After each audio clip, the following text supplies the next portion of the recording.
40 years have passed since the main character came to this world.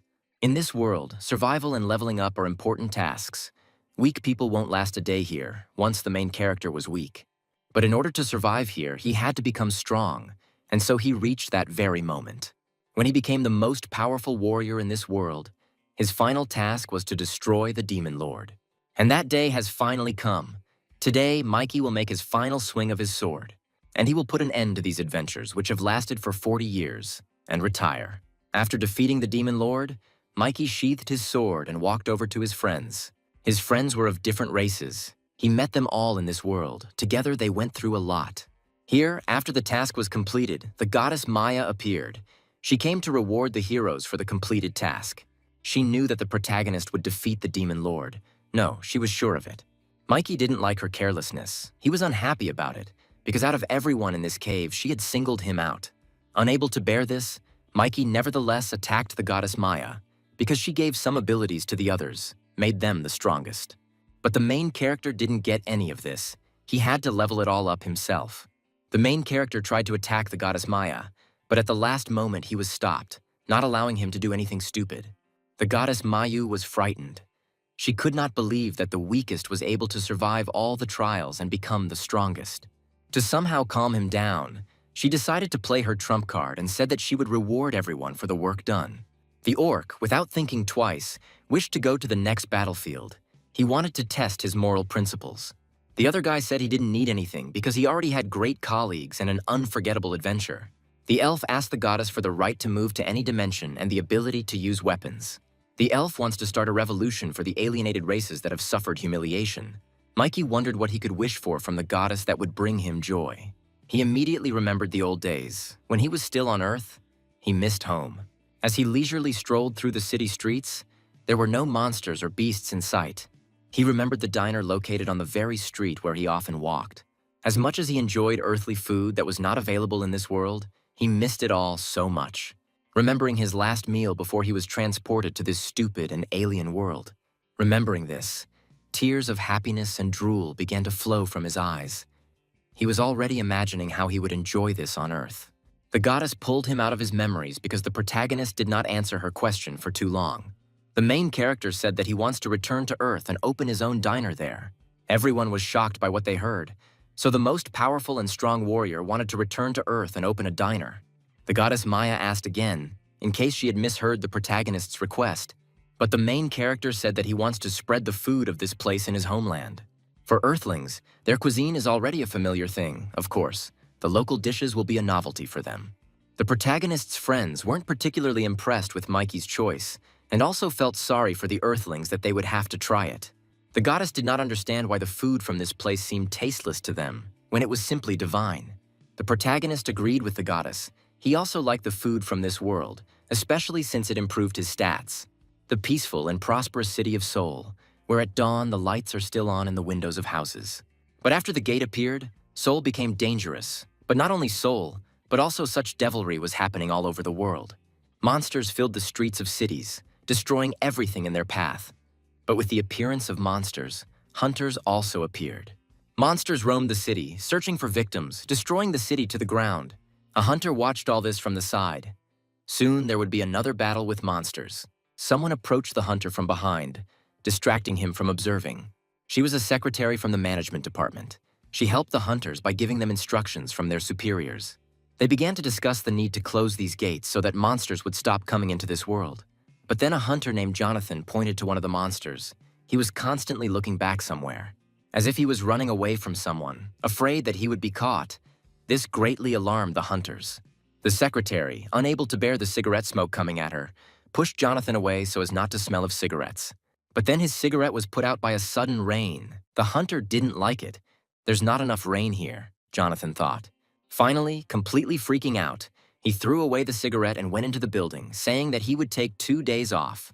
The secretary was surprised that Jonathan had decided to take a day off so abruptly and asked what he would do. He said he was in a bad mood, so he was going to look for a snack bar to eat away his anger. Walking along the street with cafes, the hunter still couldn't choose a suitable one. But then he finally found the one that caught his interest. Pointing his finger, he headed towards the diner. On the horizon, there was a 2-story building. On the first floor, there was a diner. But on the second floor, most likely, they lived. Here his stomach began to rumble, indignant that his master still hadn't fed him. The hunter walked towards the diner, but as he got closer, he froze when he saw the inscription on the door. The door said closed. It was not fate for anyone else, but not for this hunter. He broke this inscription with his fist, as if there was nothing there. He liked to take advantage of his position. He also kicked down the door of the diner, showing with his whole appearance that the fact that the diner was closed did not bother him. An attractive establishment opened up. Everything was so beautifully and tastefully furnished. There's a guy behind the bar, most likely the owner of this establishment, drinking coffee and keeping some kind of list. His peace was disturbed by the arrival of a hunter whom he had not expected, who also knocked down his door. Jonathan walked into the cafe. It was completely empty, of course. It was already closed, but not for him, so the hunter thought. The protagonist turned to the source of the noise, saying that the official opening had not yet taken place. But the hunter didn't care. He brazenly sat down on a chair, ordering the main character to cook him something tasty. It was obvious that the guy had no sense of tact. He pretended to be all-powerful. Mikey forced a smile, but he thought that he had ruined his movie and his evening, and that he was so eager to die. He looked at the hunter and wondered why he was acting like that. But then he realized that most likely it was the hunter. Jonathan, noticing how the main character was staring at him, flared up, asking why he was staring like that, to which Mikey replied that it was nothing like that.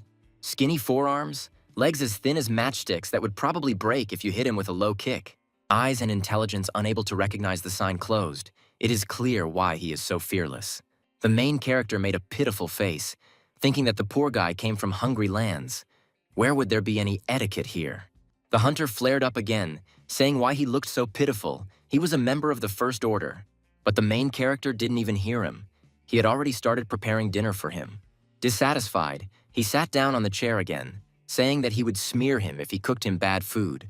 Mikey took a large piece of meat out of the freezer. It was very fresh. In principle, all the main character's products are fresh. Having taken out a piece of meat, he took it to cut it up. It should turn out to be the juiciest meat. This is the meat of the red dragon, which is located between its long neck and wing in the shoulder joint area. The protagonist took out a cleaver and prepared to cut up the red dragon's meat. Red dragon meat is infused with the spirit of fire, so it will definitely appeal to a hunter. After frying the meat, Mikey added garlic, mushrooms, and herbs, and poured grape juice over it all. Although the meat doesn't taste that bad, this effect will make a good impression on the first customer. He began to fry all of this over high heat, or rather over a blazing flame. While the meat was frying, it let out a cry, which alarmed the hunter very much. It seemed to him that he had heard it. So he decided to ask the cook, to which Mikey only looked questioningly at the hunter. The main character nevertheless answered that the hunter thought it sounded like meat. It could make sounds. Dinner was already ready, so Mikey served it on the table in front of Jonathan. Jonathan carefully examined the meat. It looked appetizing. All that was left was to taste it. He also thought, which he didn't want to admit, but this guy had talent.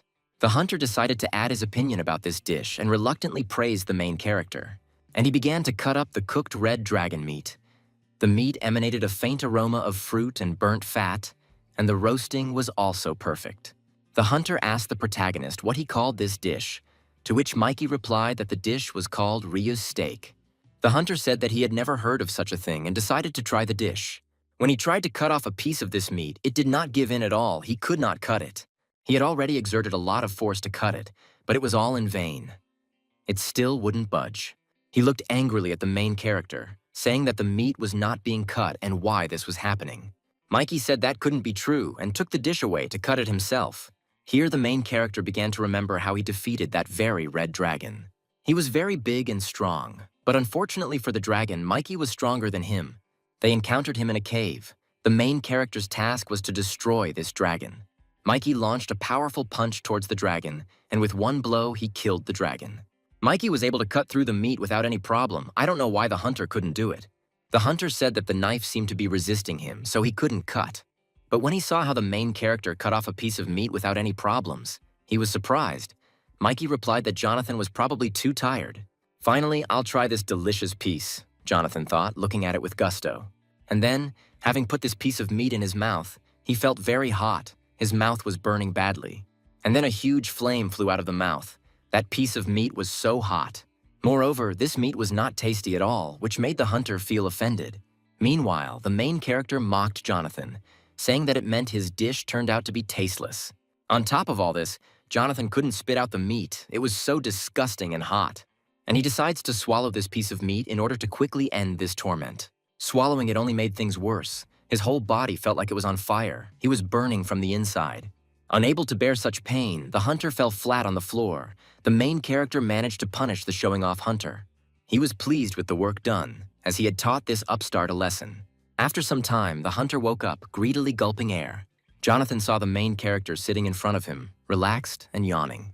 This infuriated him, and he decided to hit Mikey on the head with a swing of his foot. But Mikey stops the hunter's leg without any effort and sits on with an unperturbed look.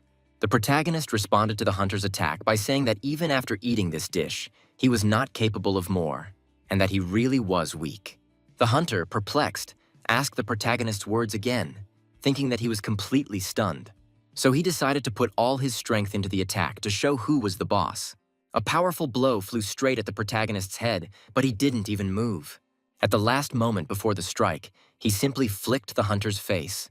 And he, having flown away from a simple flick, passed out again. After all, he is a complete weakling, thought Mikey. While Jonathan is unconscious, Mikey decides to see what this First Order is all about. The First Order, made up of the world's top 100 hunters, was created after the gates through which monsters past appeared. And this puny guy is one of the top 100 hunters, the main character thought with surprise. If he is at this level, then he has the power to destroy this world, the protagonist wondered. But the protagonist does not want to interfere with this. People who fight the monsters that swarm the streets are called hunters. Of these, 100 of the strongest hunters received the title of First Order. It had already started raining outside. It was pounding on the roof and windows. The main character was already missing this weather. Finally, the hunter woke up. He realized that the main character was stronger and that most likely he had returned. He asked Mikey for forgiveness. Mikey wondered if he should forgive this narcissistic hunter who had spoken to him so brazenly. Jonathan looked like a small bug to Mikey that he could easily crush. Mikey decided to let this hunter go to the ground so that he would show off less, and said that he would make a man out of him. Leaning closer to Jonathan, Mikey said that he was a First Order hunter, which meant he had to become stronger to protect the Earth. Therefore, you will be my student. I will teach you everything that I know. Jonathan wasn't very impressed and asked what would happen if he refused. To which Mikey began to flex his fists, making it clear that he would simply kill him. Jonathan immediately agreed with this because he knew that it was impossible to refuse the main character. Mikey started giving him a lecture. It was so painful to hear that Jonathan's brain boiled. He asked the main character if he was a teacher by any chance, to which Mikey nodded affirmatively. After all the lectures, the main character said that it was time to reflect on the value of food and that it was time to finish dinner. Jonathan was not happy with this. He flared up again, saying that he would not eat such tasteless food. But after this, the main character loomed over the hunter in a threatening manner, causing him to become frightened. And he had no choice but to eat this tasteless dish. He stood hunched over in front of the protagonist, not wanting to believe that he would have to eat it. Out of despair, he often sighed. He pressed on pity in order to somehow move Mikey to pity. But it didn't work. The main character looked at the hunter with a menacing gaze. And ultimately, he shoved all that food down Jonathan's throat to finish her off once and for all. After such a large portion of tasteless meat, just like last time, Jonathan lost consciousness. The main character dragged him to the basement so that he could recover there. Hopefully his body would be able to digest this food. Meanwhile, at the ISAC headquarters, where all the hunters are registered, they are looking for Jonathan. He hadn't been in touch for 2 days. Where could he have disappeared to, the secretary thought. There was another hunter in the office who also worked there, and they were discussing Jonathan's disappearance. The girl said that he could not be kidnapped, arrested, or taken prisoner. We need to find him as soon as possible before the boss appears. There's only 1 day left. This hunter said that there was nothing to worry about. He would find Jonathan as soon as possible.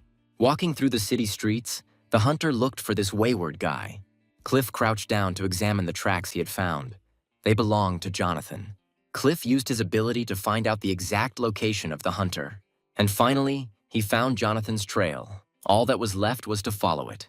The trail led him to a 2-story diner, and it ended right there. He had no idea that Jonathan was being held there by force, and so, without a second thought, he decided to go into the diner. The door was locked, so he decided to use a master key to sneak inside unnoticed. Cliff opened the door without any problem and found himself inside. looking around for Jonathan. The trail led to the basement, coming closer to the door. He began to listen and did not notice how they approached him from behind. The protagonist called out to the uninvited guest and asked what he wanted in his diner. Seeing all the strength and power of the main character, Cliff was amazed by what he saw. At that time, Jonathan was hard at work in the basement, breaking up the stones lying in the basement with a pickaxe. Then he heard the sound of the door opening. He wondered who it could be. Cliff was coming down the stairs, which was a big surprise for Jonathan.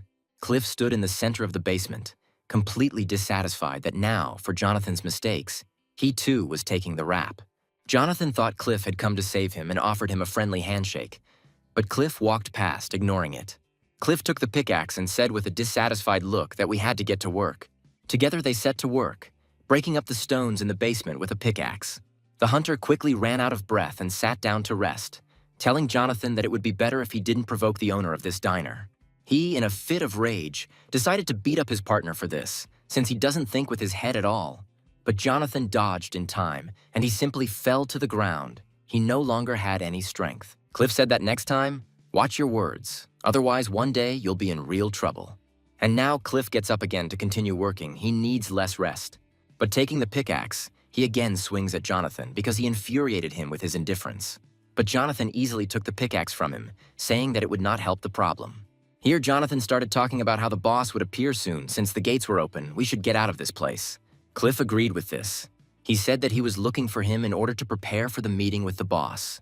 The only way out of here is if we ask the main character for forgiveness and explain the situation, he will understand. Having shaken off the dust, Cliff went up the stairs to explain the current situation to the main character. The protagonist, understanding the situation, let the two of them go on their mission without any problem, because someone had to save the world. Cliff bowed in gratitude, but Jonathan stood there perplexed. The protagonist decided to approach Cliff informally and asked if it was possible to do so. He also said that he couldn't let them go without feeding them well. Jonathan immediately protested.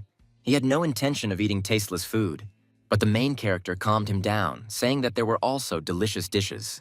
Jonathan was happy about this. He was very hungry, and Cliff asked if they had a choice. He ordered a tasteless dish. Mikey appreciated it and praised it, but Jonathan looked at him with surprise. Mikey took the salmon out of the freezer to make a tasty meal for Jonathan. He began to cut up the meat, chose the tastiest part of the fish, and separated it from the rest. For a better taste and smell, he poured in a special oil. He also started cutting vegetables for this fish. He did it with such ease. Cliff noticed this and liked the main character's culinary skills. Jonathan asked Cliff why he ordered bad food. It was absolutely disgusting. The salmon was almost ready. All that was left was to add some pepper and put it on the fire, after which it could be served. Cliff, looking at this exquisite dish, already regretted that he had ordered a tasteless dish.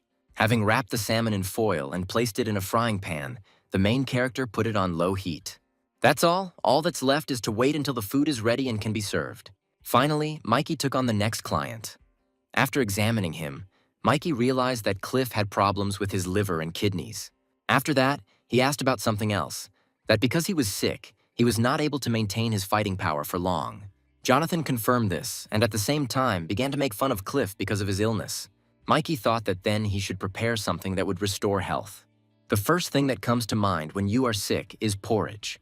The main character decided to cook healthy porridge. Mikey put a deep saucepan on the fire and began to cook healthy porridge. At the same time, I checked how the salmon was doing. Wasn't it time to take it off the stove and serve it? The fish was already completely cooked and looked very appetizing. When Jonathan served the salmon, he was surprised by the delicacy of the dish. His eyes sparkled, but Cliff looked at it with envy. Jonathan just melted when he tasted it. The salmon was simply divine and melted gently in his mouth. Jonathan couldn't contain his emotions. With each serving, he slammed his fist on the table, enjoying the meal. Meanwhile, Mikey was already busy preparing another dish that would be even much better. The porridge had already cooked quickly by that point, and Mikey transferred it to a deep plate. All this time, Cliff was wondering why the main character was serving tasteless food. What was its purpose anyway?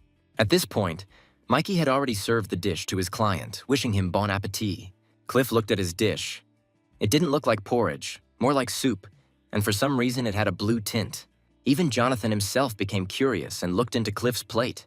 Out of curiosity as to why the porridge had a blue tint, Cliff asked Mikey if he had added uranium to it. Mikey replied in the negative. And then Jonathan started criticizing this porridge again, saying it was impossible to eat. Cliff, like a little child, began to stir the porridge, still hesitating to try it. This dish definitely has a healing effect. It's no wonder I chose it. He became curious as to how, after such thermal exposure, the magic still remained. The main character stood and looked at the hunters. He was pleased that they liked his dishes. Cliff decided to ask a question about magic, how he does it. But Mikey didn't even think about answering. He put his finger to his lips, saying that it was better not to ask. Be that as it may, if I eat this brew, I will get better. Cliff thought about the porridge. And so he tried one spoon. The taste was disgusting, but what an effect. He immediately began to regenerate. From the outside, it looked funny. One was enjoying his food, the other was reluctantly choking on the tasteless porridge. Each spoonful became more and more difficult to swallow. The porridge was so disgusting that it was unbearable to eat. But for the sake of my health, I had to eat this tasteless porridge. And Jonathan was enjoying the divine dinner to the fullest. He was in a good mood. Here he noticed his friend. He was sitting motionless, as if he was somewhere far away, but clearly not in this world. The kidney removed due to injury regenerated. The magical power also returned. My soul felt so good and calm. Cliff stood up from the table and bowed to the main character. For the fact that he cured his ailments, he was grateful to him. Mikey was happy to help this hunter, so he enjoyed it himself. Jonathan looked at them and couldn't understand why they looked at each other so kindly. Jonathan had eaten his fill and was sprawled out in his chair, breathing heavily, while Cliff sat quietly, pondering what had happened. Here, Cliff asked the main character if he could help them if a boss appeared from the gate. But then Jonathan flies up and says that there is no need to involve the main character here. He has his own problems. He's back. Do you think he wants to deal with all these things now? He wants to rest, Jonathan said. If Mikey steps in, the job will be a lot easier, and we'll just miss out on the chance to become stronger on our own. So, this is what I want to say. This makes sense. Because we ourselves will gain strength and overcome all difficulties. Cliff didn't appreciate this whole great tirade, which surprised Jonathan very much because the idea was great. He was furious at Jonathan's stupidity and told him to shut up, but he still couldn't figure out what he didn't like. Then Cliff decided to say directly that if Mikey became a hunter, he would become the strongest in the world. And since you are the 100th, and he will become the first, then you will simply leave the league of the strongest hunters in the world. Cliff was completely enraged by Jonathan's stupidity. The protagonist even doubted whether it was worth making a human out of him. The protagonist thought about where he had seen many kingdoms that counted. But one single hero, the end was always the same. Cliff stood up from the table, thanked the protagonist again, and told Jonathan that it was time to go. Mikey said goodbye to his clients and was glad that he would finally be alone. Walking down the street, Jonathan felt sick because he ate 10 portions of fish. Cliff said that he shouldn't eat so much food. Jonathan became angry at what he heard and told him to shut up while eating the stinking porridge. Cliff looked at him like he was a fool and thought, if only you knew I'm stronger now. The next day, the boss appeared and the boss hunter raid began. Jonathan and Cliff stood on the roof, watching the monster from above and planning their battle plan. Jonathan began to load his pistol with ammo in preparation for the boss fight. Each had his own weapon, but Cliff took out his knife and together they were ready to fight. They flew straight towards the monster at full speed in order to deal with it as quickly as possible. In the news today, a Class A creature was discovered in Sector A. However, superstar Jonathan and Cliff's team defeated the monster. The main character watched the news with interest as they all praised Jonathan. To be honest, the gates opened with my arrival, Mikey thought. While moving through the dimensions, the monsters sensed danger and jumped out. Sitting comfortably on the couch, Mikey calmly told the hunters to work harder to protect this world. There's still a week until the diner opens, but everything is still a bit unprepared. We need to prepare well for the opening. Then someone slaps towards the main character's diner. He knocked on the door. When Mikey opened the door, there was a cat standing in front of him with a box in his hands. He said that the main character received a package and he delivers it.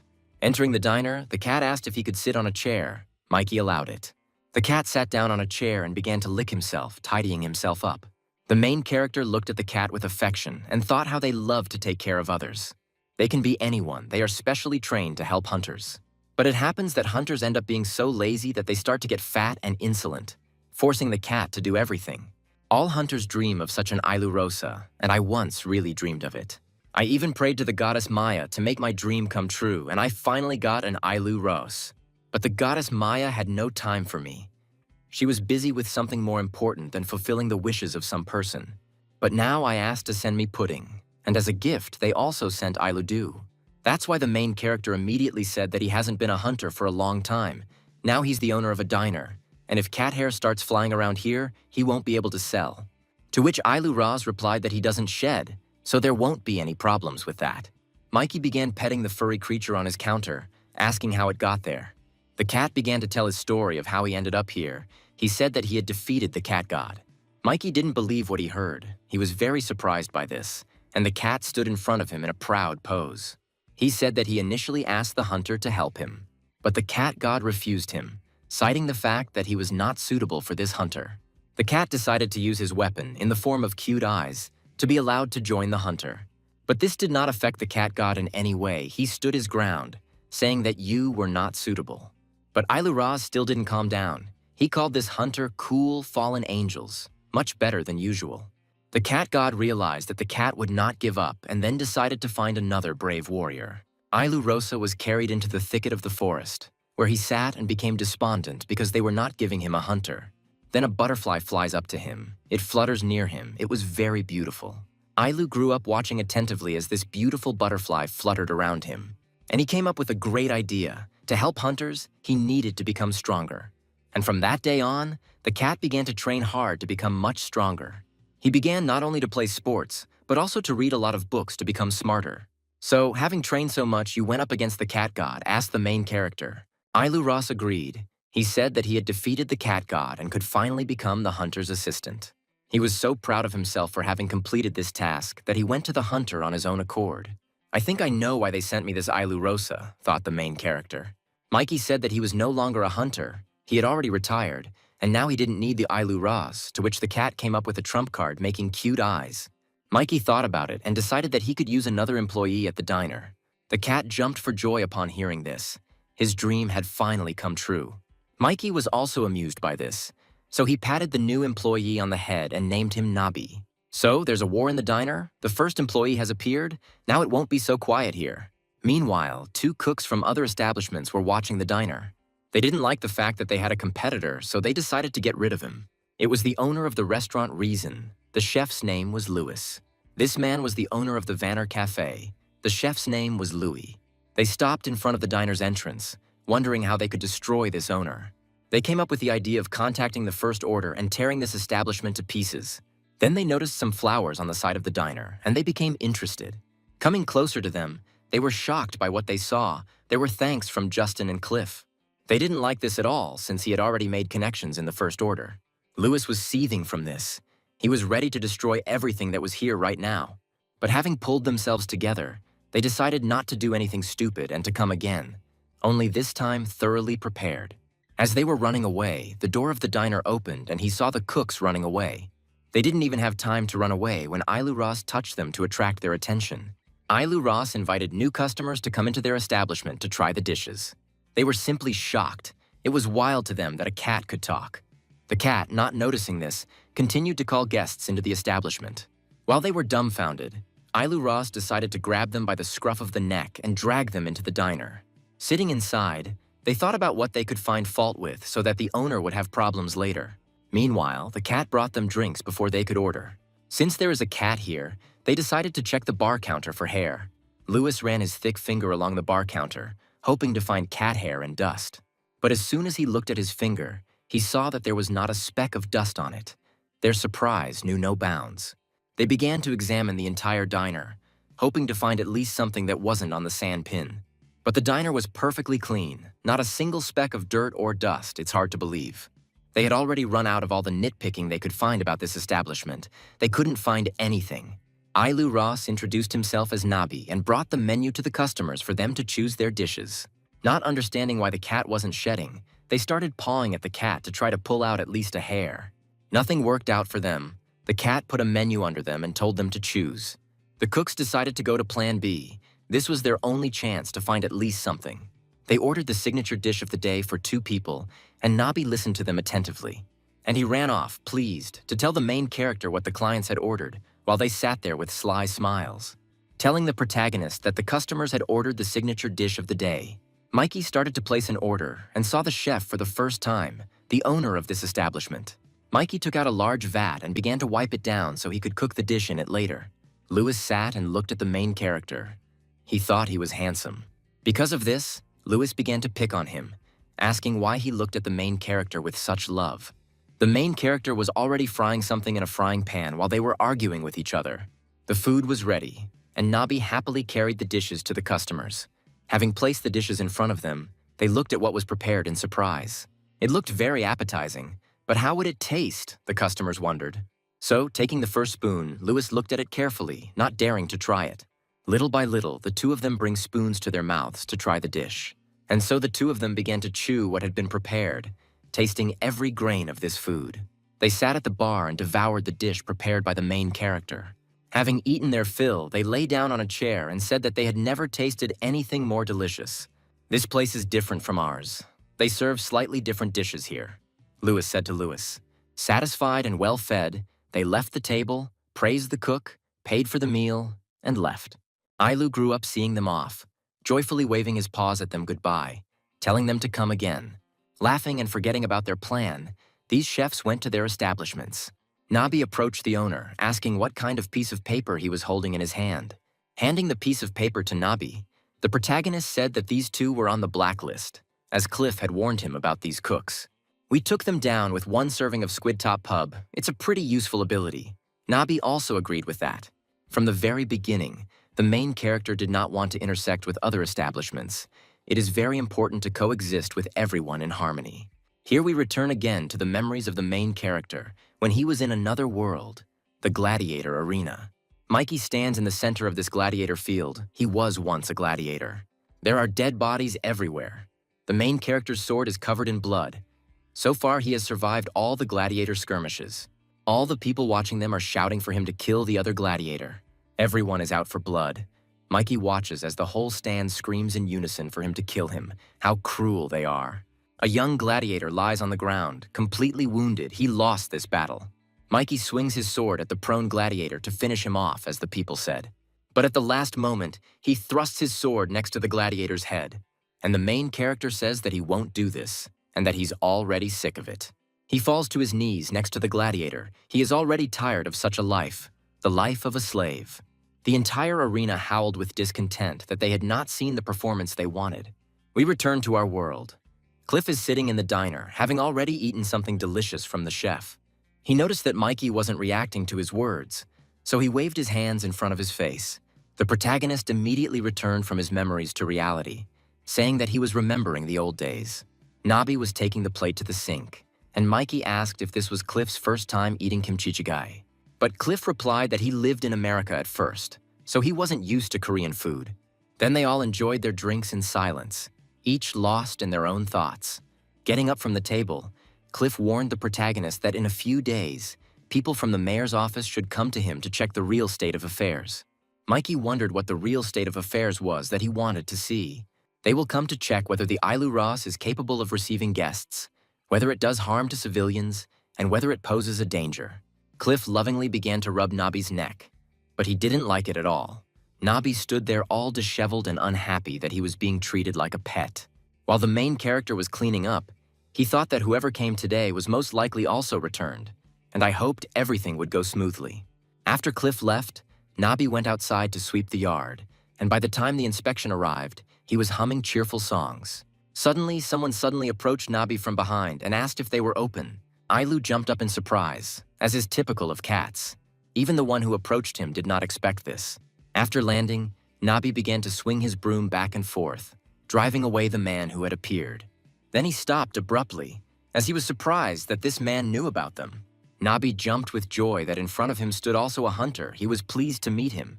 Nabi knew that the owner was currently relaxing, watching a movie, and he didn't want to distract him, but he also didn't want to lose a client. He said that unfortunately they were now closed and he did not want to disturb the owner. But Nabi found a solution. He said that he would prepare the dish for the visitor himself. For this, the guy was very grateful that his request was not refused. Now they have already entered the diner. The guy has settled down at the bar counter. He asked Ayla Rosa for kimchi jjigae. Nabi ran around in fear, not knowing what to do. He knew how to cook everything, but he didn't know how to make kimchi jjigae. Because he remembered when the owner prepared this dish, Nabi began to cook little by little. After cutting up the pieces of meat and taking the kimchi, he remembered what he needed to do next. He threw the meat into a pot of water to boil it and make a rich broth. That's where everything simple ends. All that's left is to remember what needs to be done next. But there was one problem. Nabi didn't know how to make the sauce, so he was a little confused. Without thinking twice, he simply dumps all 3 bowls into the broth and starts mixing everything. Here he remembers the most important thing. To all this, he also needs to add onions. Only instead of regular onions, he adds onion jack, a specially grown vegetable. As soon as Nabi served everything to the customer, he realized that he had done everything wrong and that his kimchi jjigae had not turned out well. It was more like kimchi porridge than kimchi jjigae. There was some mistake in the recipe. Upset, the cat trudged towards the kitchen so that Nabi wouldn't be so upset. The guy said that it's okay. After all, you tried. The main character looked out at all this noise and looked at the picture that opened up in surprise. The main character saw a surprised guy sitting and a cat lying sadly under the counter. This guy apologized and introduced himself as Carl. He had just returned a couple of hours ago. He had the same haggard face as I had when I first arrived. Apparently, he had done a great job in Terra. Mikey walked towards Carl, saying that he would make him another kimchi jjigae now since this wasn't it. He took the tray from Carl and said that he would eat this porridge himself, but he needed to wait a little. This is the first meal of the returnee and must be taken very seriously. And so, Mikey began to prepare a dish for the returning hero to please him. He took out a piece of meat and began to cut it into small pieces. After cutting it into small pieces, Mikey prepared the frying pan, and I poured it all into a frying pan to fry. Despite the fact that the meat is elastic, it gives an exquisite taste. If you fry this meat, it will turn out incredibly tasty, but the main thing is to know when to stop. Nabi watched all this with admiration. He was amazed at the master's skill. Mikey, seeing Nabi peeping, called him and said that he would teach him how to cook too. We put kimchi in the oil soaked in pork fat to simmer. This is a mandatory rule. Don't forget about soy paste. It's also a must-have ingredient. It's needed to get rid of the unpleasant smell of meat.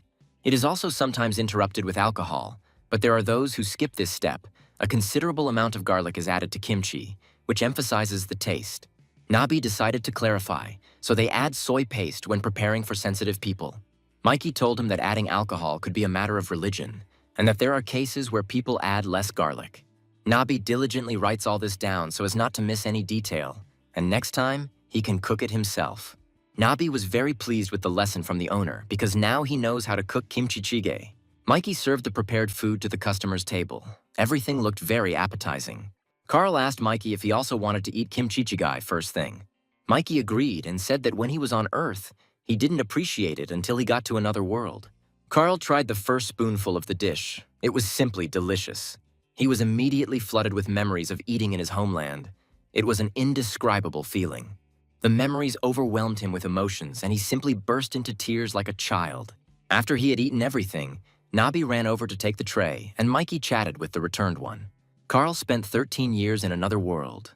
6 years have passed in our time. Mikey was in another world for 40 years. But only 9 years have passed in earthly time. There is no pattern to this. Carl said that he was a level 50 hunter and had only managed to rise to this rank. Mikey immediately said that he was the central figure and also asked if he was a silver-ranked adventurer. Unlike Terra, the gate control system here is flawless. Here the main character thought and asked if he had returned against his will. Carl confessed that during his adventure in the cave, he was expelled, and that is how he ended up on Earth. Suddenly, when he least expected it, a portal opened and sent him here. Among all the other dimensions, the Earthling was sent into exile on Earth. Mikey said he was very lucky to have been sent here, and Carl agreed. Carl began to tell that he had a loving wife and that he was growing up. 13 years is enough time for another place to become home. Unable to bear the onslaught of emotions, Carl began to cry again, and a worried Nabi ran up to him, handing him a napkin. Then Mikey asked if he wanted to go back to Terra, to his family. Carl, not understanding anything, stared questioningly at the main character, and Nabi looked at him with bewilderment. Mike repeated the question again, whether he should send him to Terra, and upon hearing this, Carl immediately flew up to Mikey and agreed. Mikey decided to grant his wish and with a snap of his fingers opened a portal that would send him back home. Here, some kind of glowing circle formed from under Carl's feet. It was a portal. Mikey wished them all the best as he said goodbye and was pleased with himself for having done a good deed. Meanwhile, Carl was already flying through the portal to his home where they were waiting for him. This whole show didn't impress Nabi, and he said that the main character simply got rid of Carl so that he wouldn't interfere. Mikey, without even denying it, turned around and said that he was going to rest. Mikey said they had done a good job today and that it was time to close up. Nabi took his creation to take it down to the basement with the pudding slime. Mikey took the tray of kimchi porridge from the kata and said he'd rather eat it. And immediately he started having flashbacks. He remembered how he sat in a cell when he was a gladiator. He had a friend then. His name was Alex, and only 200 days had passed since he arrived in that world. To which the main character said that he had already lost track of time in this hell. But then, Alex passes Mikey the food he ordered through the window. Alex said that since you wanted kimchi jjigae, he bought it from an old man for a copper coin. Mikey was very happy about this. Finally, for the first time, he would eat food from Earth. But when he opened the lid, he realized that it was not kimchi jjigae, but simply kimchi porridge. Alex was a little upset that he had been fooled and that he had fallen for it so easily. But Mikey said it was okay. It was delicious too. He could handle it. And he thanked Alex. Yes, there was a time, said the main character. How good it is that it's all over. Looking at the exit, Mikey said that he was very lucky at that moment. Instead of being angry at the aristocrats who throw parishioners from other worlds to kill each other in the arena, memories of kind-hearted people like Alex will forever remain imprinted in my memory. Perhaps, if he had not been there then, I would have become not a brave warrior, but the embodiment of evil. What Nabi cooked was delicious, despite the indigestion that was to follow. The next day, the main characters decided to walk through the market. You can find a lot of things there. They walked with Nabi through the market and ate freshly cooked hot dogs. Looking around, Mikey remembered that everything here was still the same. Only some things were a little destroyed. Mikey asked Nabi if he wanted to eat anything else, to which he replied that he would finish this first and then we'll see. Nabi ran around the market like a little child, looking at everything and everywhere. Here he came across a huge shell. He was very pleased with the find.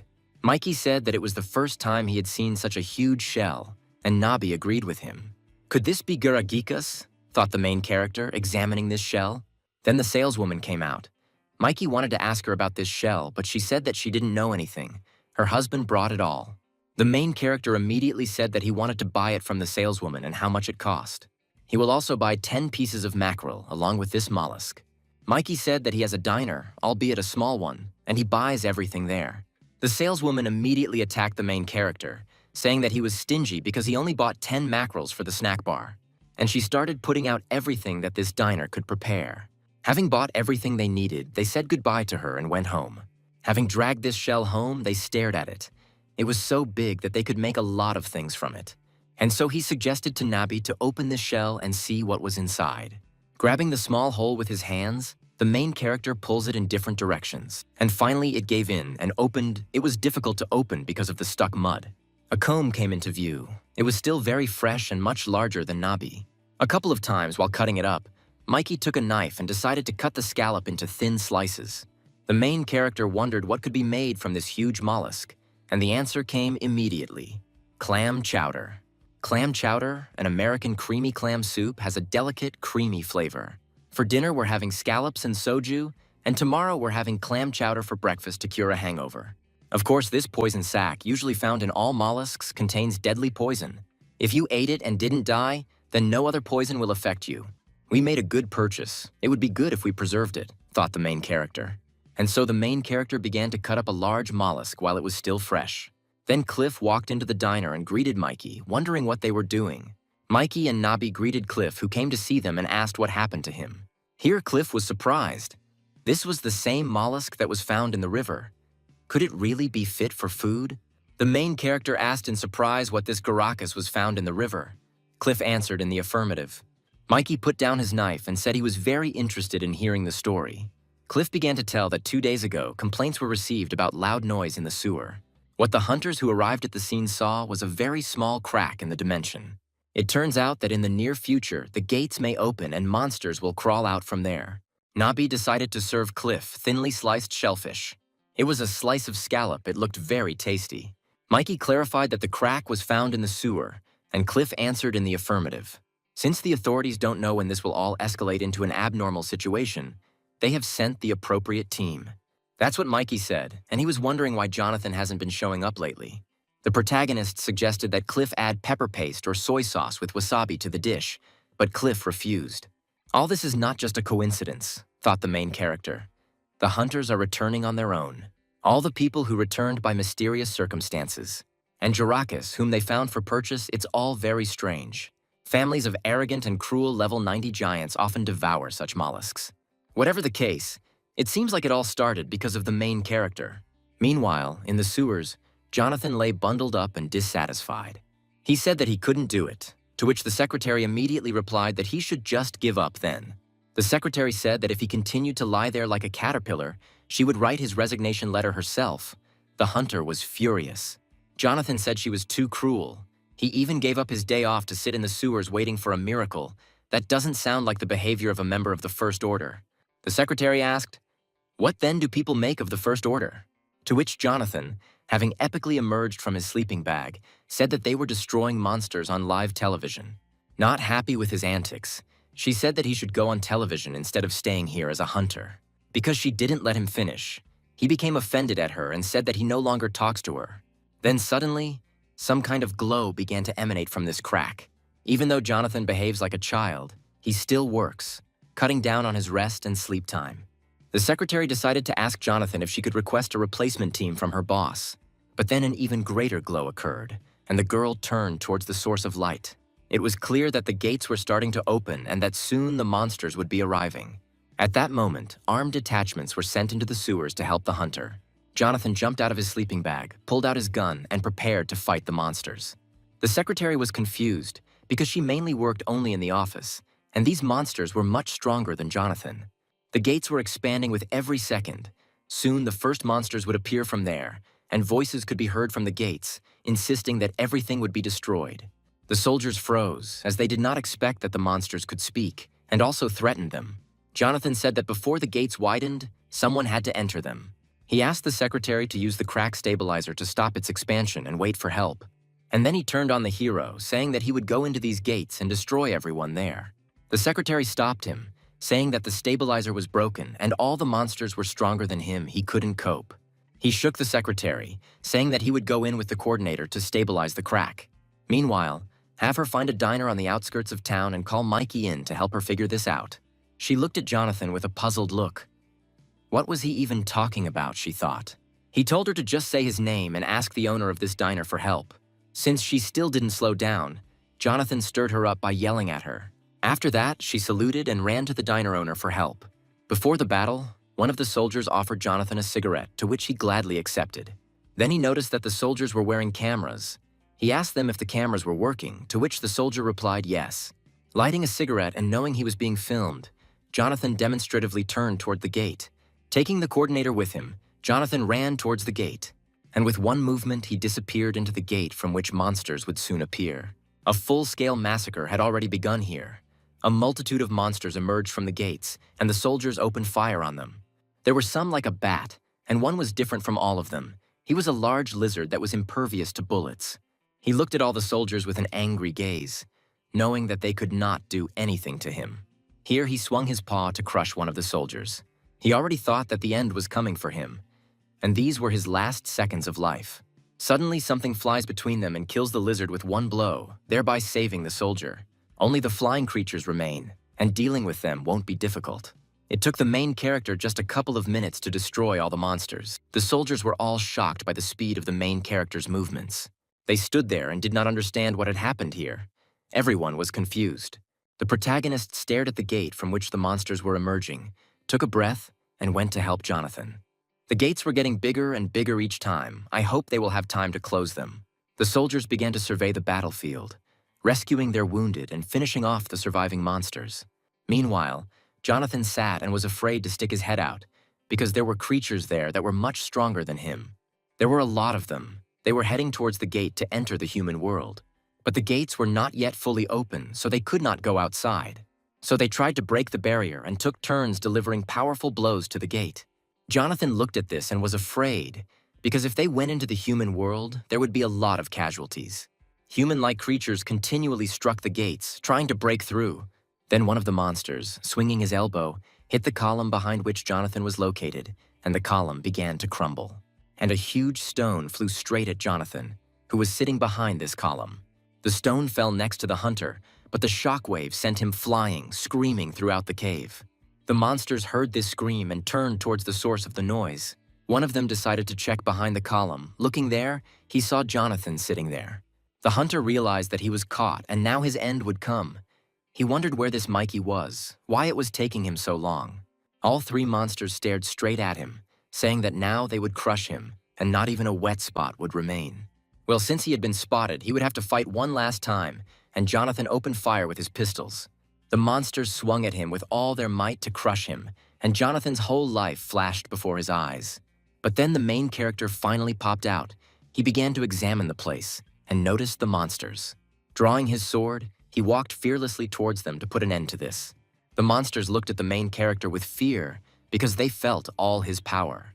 With a few moves, Mikey took out all the monsters without even straining himself. As these monsters fell, a cloud of dust rose and stones flew. One of the stones flew straight at Jonathan. It hit him right in the forehead at high speed and knocked him out immediately. The monsters were dealt with. All that remained was to collect artifacts and useful items from them. And it was also necessary to pull Jonathan out of this world before something else happened to him. After throwing Jonathan through the gate, Mikey remained there, as he had not yet collected everything. Well, basically we've done everything. All that's left is to go home and rest. A couple of hours before, the secretary ran into the diner to call Mikey for help. Poor Ailu Rosa was already bullied by everyone. Everyone loved him, considered him a kitten.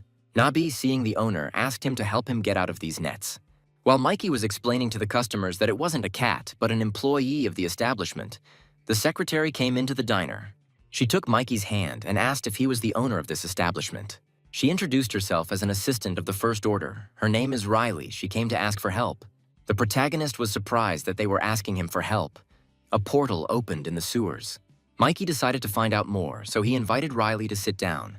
Riley calmed down and obediently walked to her seat. Over a cup of coffee, they began to discuss what had happened and where they needed to go. In the end, it turned out that the brave Jonathan entered the gate alone and sent her to me for help, said the main character.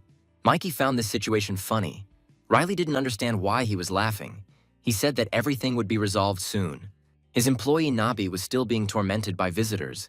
Mikey realized that without his intervention, he could not cope. So he threw all the customers out the door, saying that they were closed for the day. Afterwards, he returned to talking with Riley about what happened in the sewers. He calmed down poor Nabi, who was tormented by visitors, and said that since you have come, you should have a bite to eat.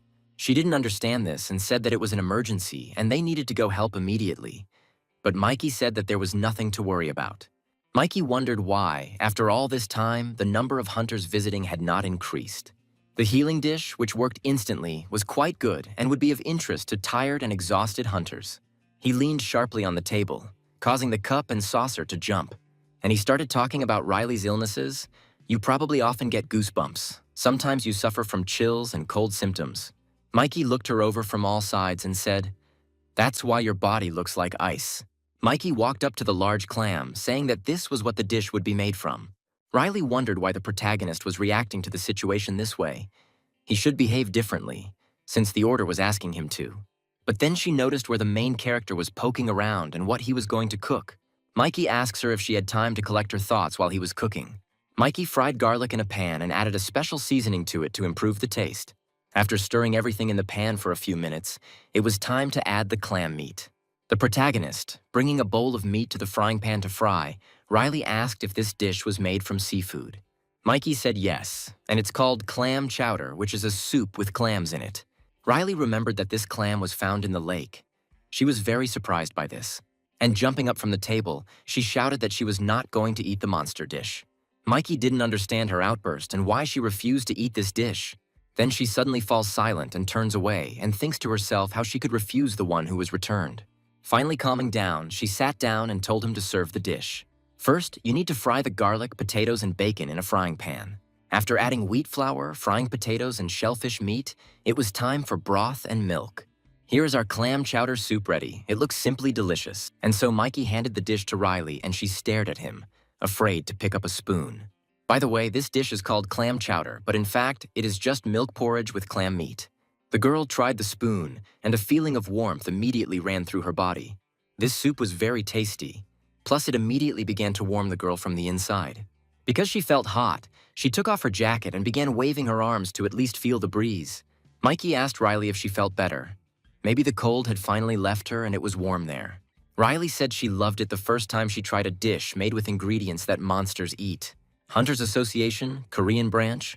Jonathan stands before the authorities and reports on the completion of the task and the closing of the gate.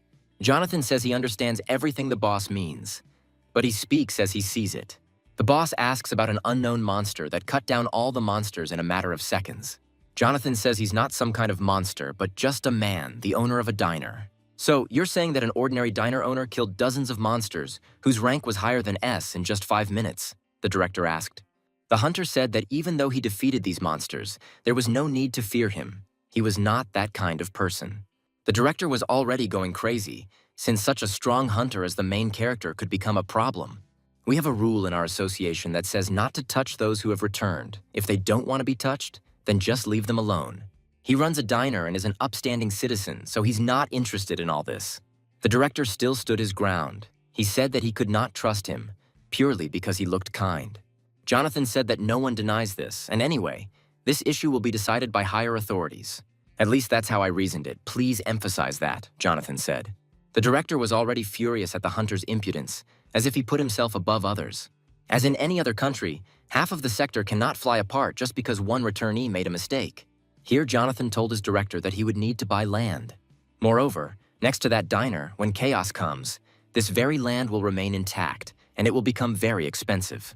The director, collecting the folders in a pile, happily replies that he will buy him land there. And then he hits Jonathan's head with these folders with all his might. Meanwhile, Cliff decided to show his colleagues this wonderful diner. The guys asked Cliff if this was the returnee's diner, to which he replied in the affirmative. Here they are, the whole crowd. Walking into Mikey's diner, he's already standing and cooking something. Seeing new clients, the main character greeted them with a smile. Mikey and Cliff's eyes met. Mikey thanked Cliff with his eyes for advertising his diner. Cliff also thanked Mikey for helping them in the sewers to deal with the monsters. All the colleagues took their places and began to inspect the establishment. The soldiers started discussing Mikey. Some thought he was a grown bearded man. Others thought he could take out 4 people with one blow. Mikey found it interesting to listen to gossip about himself. Everyone made something up, having prepared all the dishes. Nabi carried them out to distribute them to the customers. Everyone was happy and wished each other bon appetit, and each began to eat their dish. After trying it, everyone went crazy over how delicious this dish was. They just started swallowing everything without chewing and quickly, as if someone would take it away from them. All the soldiers licked their plates clean. They really liked this dish. Mikey was happy. Now he had 5 advertising agents who would pass the information on to others. They will approach every one of their friends and tell them about my diner. First, the protagonist thought, he needs to get rid of the unpleasant idea of monster food. That same day, the main character decided to take a walk around the city to relax a little, away from all this hustle and bustle. Yesterday, it was cold, but today it is already incredibly hot. The weather is too changeable. Here, out of the corner of his eye, the main character noticed a food market where you can buy a lot of useful things. It was a small shop that sold everything you needed. Having entered it, the main character got himself some ice cream to cool off a little in this heat. Mikey opened the ice cream and took a bite, finally tasting the sweetness in his mouth. Mikey wondered how he should spend today, what he should do. And then he saw a sign. It had been so long since he had seen a movie, so the first thing he would do was go there. All that's left is to choose which movie is best to watch. Mikey bought a ticket to the movie that was starting soon, but while there was still time, he could look around. There were various stalls near the shopping center where they sold everything. And then the main character noticed something interesting not far from him. Near one of the tents, there was Nabi with some girl. They were looking at the things lying there. It was already time for the movie, so he had no time to find out who it was, so he went to the movie. A little girl was walking down the street. She just went out for a walk because she had nothing better to do. And then she saw something unusual that immediately caught her attention. A cat stood near one of the tents and looked at various treats. The girl immediately liked this cat and wanted to be friends with him. The girl began to think about the best way to get to know him. She went up to the counter and ordered 1 shashlik. The saleswoman took the money and gave the girl her delicacy. She approached the cat and said that it was for him, but the cat replied that he doesn't take food from strangers. The girl didn't expect this, but she wasn't at a loss either, she told him. Let's be friends then. The cat was delighted that he had a girlfriend and began jumping with happiness. Now the girl happily gave the shashlik to the cat. Everything worked out for her. Without thinking twice, Nabi picked up the shashlik and began to eat it with pleasure. He also asked what effects it had, and the girl said that there were none. Nabi was very surprised by this. How could this food not have any effect? Otherwise, he would get fat. He refused the shashlik so as not to gain weight, and you could see how upset he was. He started giving the shashlik to the girl. Turning up his nose at it, the girl said that you can eat in moderation, and then you won't get fat. Then she remembered what her mother had said about measured doses, and if you follow them, everything will be fine. All food in large quantities is harmful to the body, but if you eat a little bit, everything will be fine. The girl also said that a monotonous diet is harmful, which surprised Nabi very much. But after the girl's lecture, Nabi calmly began to eat his shashlik. Then they ran together along all these shops, having fun and laughing. Meanwhile, in the Hunters Corporation, some task was being planned again. Jonathan sat there all angry as the director had attacked him. Cliff, who was standing nearby, told him not to frighten the recruits and quickly shut up. Cliff says that he is already tired of seeing the faces of important people. Even while on duty, they give him no peace. And Jonathan continued to nag everyone without stopping. He doesn't understand when to stop. Jonathan complained that he was stuck in the sewer, and then he committed a crime. Jonathan decided to take on the mission, leaving Cliff to be watched. And again, he started whining that all normal people are resting, but he works on his days off. Here he used disappearance magic and soon disappeared completely from sight. Cliff told his guys that it was time to go inside. They were starting their mission. So they entered the building and were met by a long corridor, lit only by lamps. Initially, Cliff went alone, leaving his team to provide cover, and was met by several armed guards. They pointed their guns at Cliff, telling him to surrender immediately. He was already ready to fight. Cliff threw a shuriken at the guards, which hit each of them like a boomerang, knocking out their weapons. While they were all groaning in pain, Cliff's assistants arrived and took aim at the guards. He despised these criminals because of them, many people make sacrifices.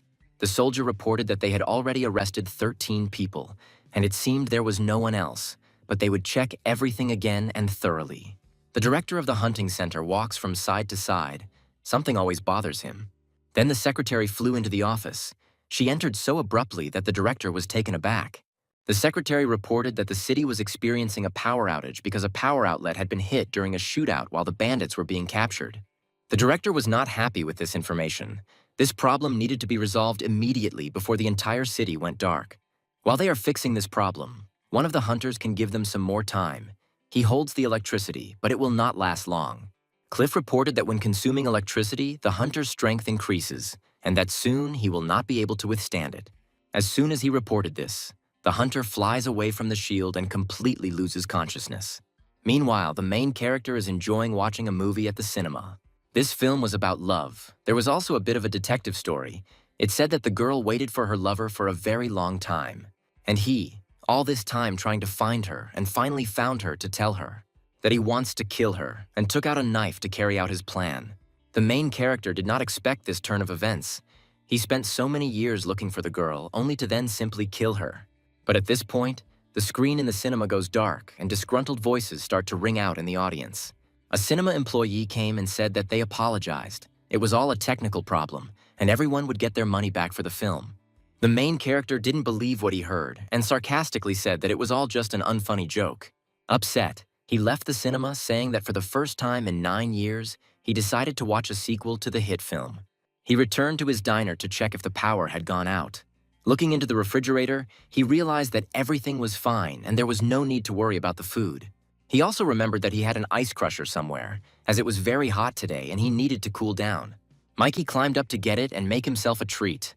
Finally, he pulled out an ice crusher from above in the shape of a penguin. His happiness knew no bounds. After placing it on the bar counter, Mikey decided to prepare a dish called bingsu. Koreans mostly eat pat bingsu, which is a dessert made with red beans and jelly, with oatmeal scattered on top. Here, the main character remembered that his father's favorite alcoholic drink was bingsu. He once told me that I would be able to find out what it tastes like when I grow up. Well, that moment has come, Mikey thought. Milk and sugar frozen using magic are passed through a penguin. After all this has been chopped, add a little condensed milk. After this, we cut the fruits and decorate the sides of this dish with them. All these fruits were given to me by Cliff. It's so nice when the students don't forget about you. So we place the fruit on top of the crushed ice, and we can say the dish is ready. The last touch is to pour wine over this creation to give it a pleasant taste. And so the main character pours wine over this dish, so that the white ice turns red, like blood. Mikey tried his creation, and it was absolutely delicious. In bliss, he leaned back on the chair and enjoyed the refreshing food. Mikey slowly ate the cooling treat, refreshing his body. Then Nabi suddenly appeared, bringing with him the very same girl with whom the main character saw them. She greeted the main character, introducing herself as Fox. The girl was very well-mannered. Mikey offered the two of them something to eat. For example, the same thing he was eating now, only without alcohol. They hesitated at such an unexpected offer, but then happily agreed. Mikey looked at the food processor and decided to make a quick snack for the kids. While they waited for snack, Nabi stretched on the table and Lisa carefully watched what Mikey was doing. Then Cliff and Jonathan came into the diner. They were kind of weird. They were met by Mikey, wiping off the moisture from the plates. He greeted them and asked what was wrong. Cliff was very angry, but Jonathan was walking along with a dejected expression, the first time he had seen him like that. Arriving at the bar counter, he lay down on it, exhausted, saying that he wanted to forget everything. One was seething with anger, the other seemed depressed. Mikey realized that they were about to have a difficult conversation. Mikey asked what was going on and what had happened between them, to which he received an ambiguous answer. Cliff and Jonathan almost came to blows after that question, each blaming the other. Mikey, still not receiving an answer, asked them to calm down so they could talk normally about what happened. Finally, Jonathan was the first to decide to tell. It all happened because the director said that an inspector would come to see them. While Jonathan was talking, Mikey started preparing food for them, asking clarifying questions along the way. Meanwhile, in the Hunter's Management Department, a bear named Bruno was sitting behind all the documents. He became a prisoner of a crack and mistakenly landed on the ground. The secretary approached Bruno and received an order to help him with the documents. Bruno gave them instructions on how to help him, and they set to work. But he suddenly stopped working because of stomach pains. The secretary asked what was wrong, and it turned out that the bear didn't like food on the ground, which gave him indigestion. Riley started going back and forth to find out how she could help Bruno. Suddenly, Bruno felt a wave of nostalgia, which made him even cry a little, and Riley began to calm him down. Then she remembered something. There's a good chef, Mikey, with his own diner. You can try it there. The next day, Bruno was walking down the street looking for the right snack bar, and children were crawling all over him because he was soft and fluffy. Here, finally, in the distance, he saw the outline of a diner. This was his last hope. He dismissed the children, saying that he had some things to do and that he needed to go. Approaching the diner, Bruno was about to enter, but they didn't let him in. Mikey somehow sensed it, so he left the diner early and said that he wasn't allowed inside. The main character said that it was because he could leave wool in the diner, which would later have a bad effect on her.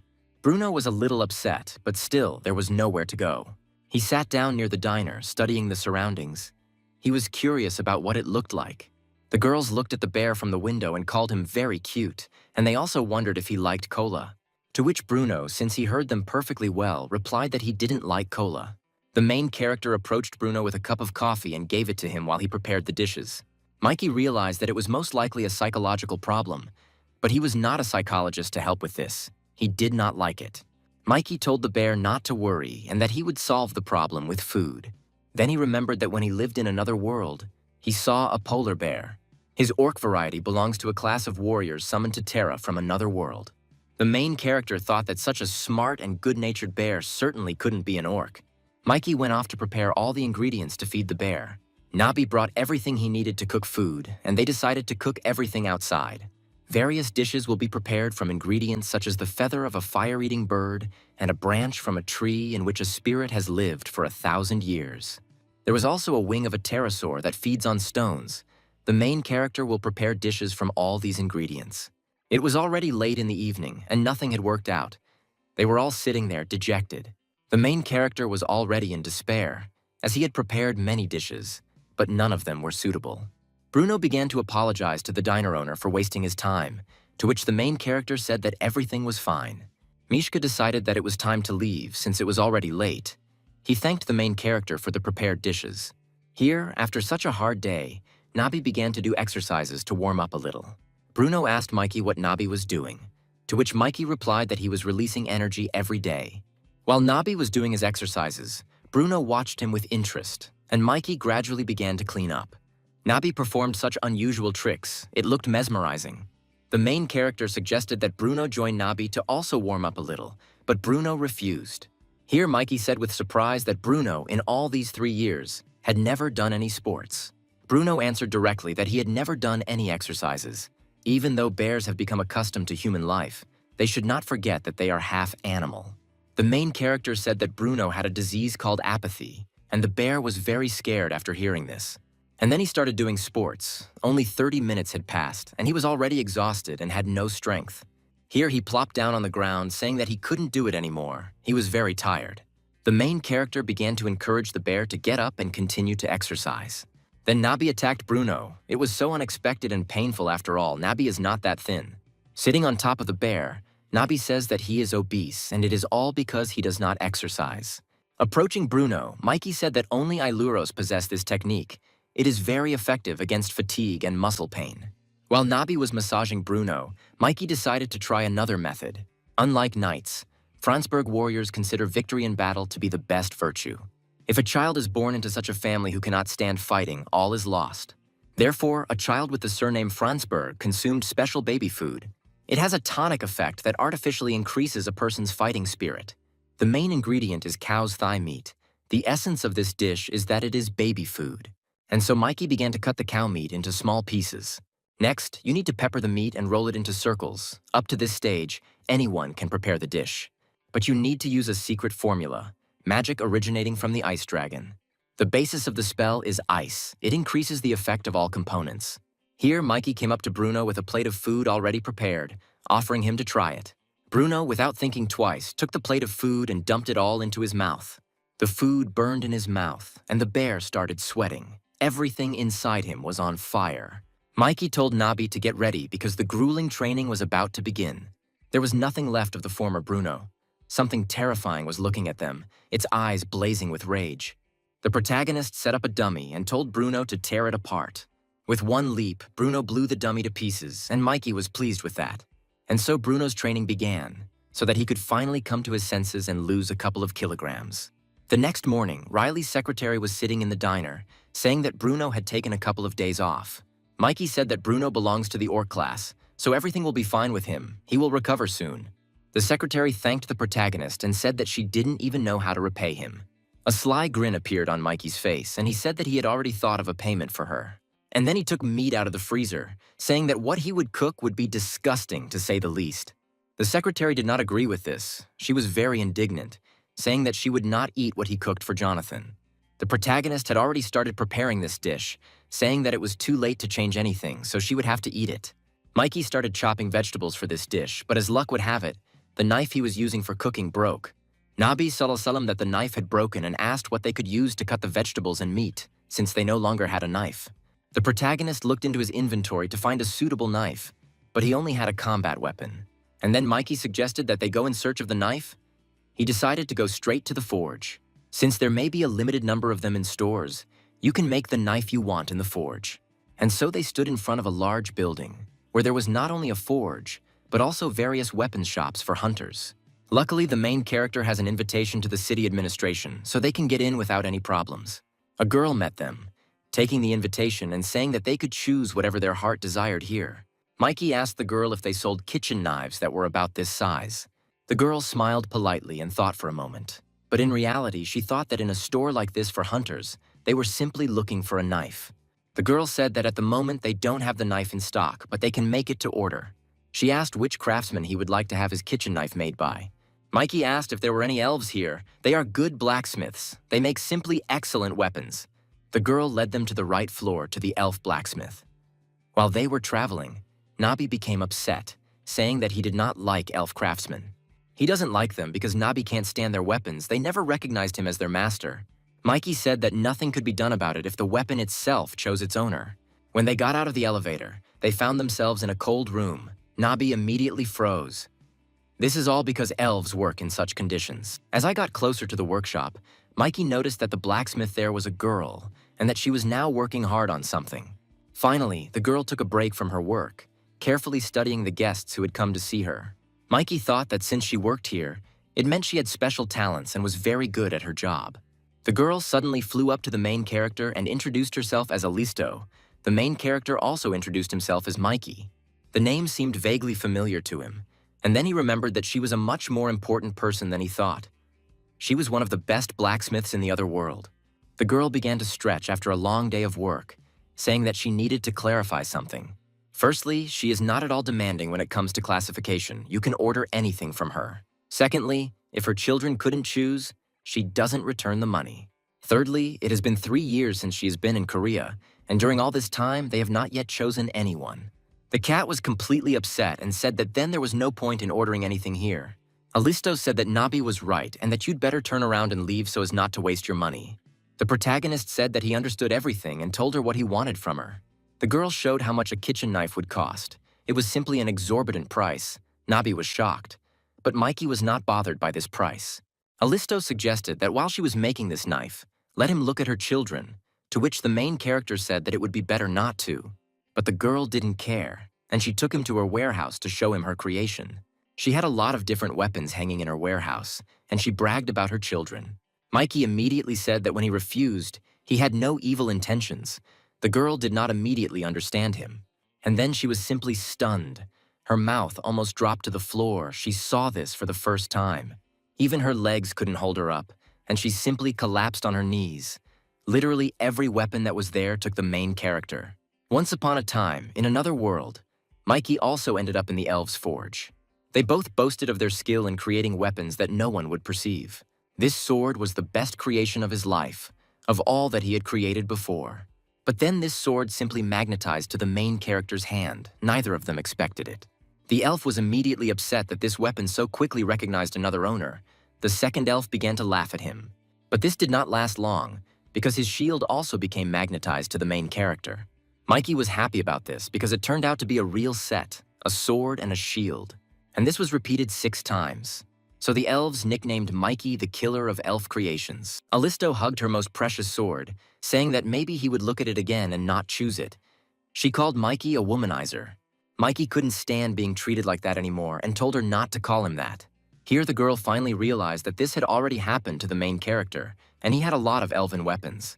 The main character said that he had about 500 elven weapons, and she was simply shocked by what she heard. She was completely taken aback by the answer, so she simply fell flat on the floor. While she was depressed, Mikey decided to take all the weapons for himself. Some of the weapons were simply flawless. The main character took the flaming sword, examined it. This sword was created with the help of magic and the spirit of fire. A hammer that will easily improve your physical capabilities and increase the force of your blow. The golden pistols, Alisto's finest creation, might just be the right fit for Jonathan. And Mikey began to put these weapons one by one into his inventory. Here the main character noticed the gloves. They were vibrating very strangely. Mikey realized that these gloves had chosen not him, but the one standing behind him. And it was Nabi. Mikey called the fluffy one to him, saying that it seemed the weapon recognized him. Mikey pointed out the gloves to Nabi and said that he could try them on and see how they worked. Nabi was simply delighted. He immediately reached for the handcuffs with such enthusiasm in his eyes. He was simply overjoyed. For the first time such a thing had happened to him, that an elven weapon had accepted him. He put them on and they fit him like a glove. Finally, something unusual had happened in his life. Alisto, all dissatisfied, forged a kitchen knife for the main character. But he took all of her weapons, every single one.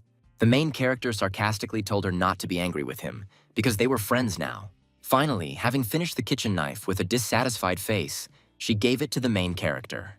As soon as Mikey picked it up, he could feel how excellent the quality of the knife was. Mikey, to annoy Alisto, said that he didn't know how to handle other weapons, but he would be careful with this knife. The main character also said that as soon as suitable owners appeared, he would definitely give them away, to which Alisto replied that this was unlikely. But Mikey assured her that there was always a way to find the owner of every weapon. On this day, Mikey decided to hold a competition since he had a lot of weapons. Nabi and Lisa watched what was happening from the side with interest. But then Lisa suggested not to get distracted and play ball while the adults were busy with their own business. Nabi immediately got ready to catch the ball in the direction where Lisa would throw it. She threw the ball to the side, and Nabi happily jumped after the ball to catch it. But as soon as he grabbed it, the ball burst and the explosion sent Nabi flying upwards. Someone from the roof watched all this happening from the side. He saw a lot of hunters gathered near the diner, the main character cooking something, and Lisa and Nabi playing ball. At this point, Mikey looked straight at the observer on the roof, something he hadn't expected at all. The observer decided to quickly hide, wondering how the main character could have such a good sense of smell. Mikey also saw how the observer was trying to hide from his gaze. Even if I am caught, I must pretend that I am hiding here, thought the observer. Meanwhile, Mikey began preparing for the event by kneading the dough in a bowl. After this, he addressed all the hunters present, announcing the rules of the competition. There are 3 stages in this competition. If you fail to complete the previous stage, you cannot proceed to the next one. The time limit is 30 minutes. Upon successful completion of the test, you will be given a weapon. Participants pay 100 million each as a fee for this test. All the hunters thought about this offer, of course. The price for one dish is exorbitant, but it's still interesting to try. Weapon for completing the first stage? The main character put up a flaming sword. All the hunters began to laugh at the main character, saying that they would ruin him this way. One hunter was already fully prepared to participate. He had no doubt that he would win. Without thinking twice, he raised his hand, saying that he would be the first to try this dish. Peijon and Macchioli. These 2 dishes will be prepared by the main character for our hunters.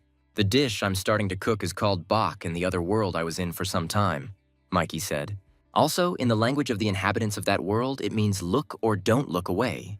This dish doesn't take long to cook, just 5 seconds and it's ready. If you take a break for a moment, everything will burn. One of the hunters said that it looked like the national dish of his country. In Turkey, it is called gozlem. Mikey said that the hunter had made a good point, but there were some differences between regular food and monster food.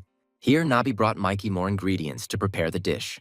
The history of cooking is a history of struggle, exploration, and reflection on how to improve taste. But Terra's cuisine is something else entirely.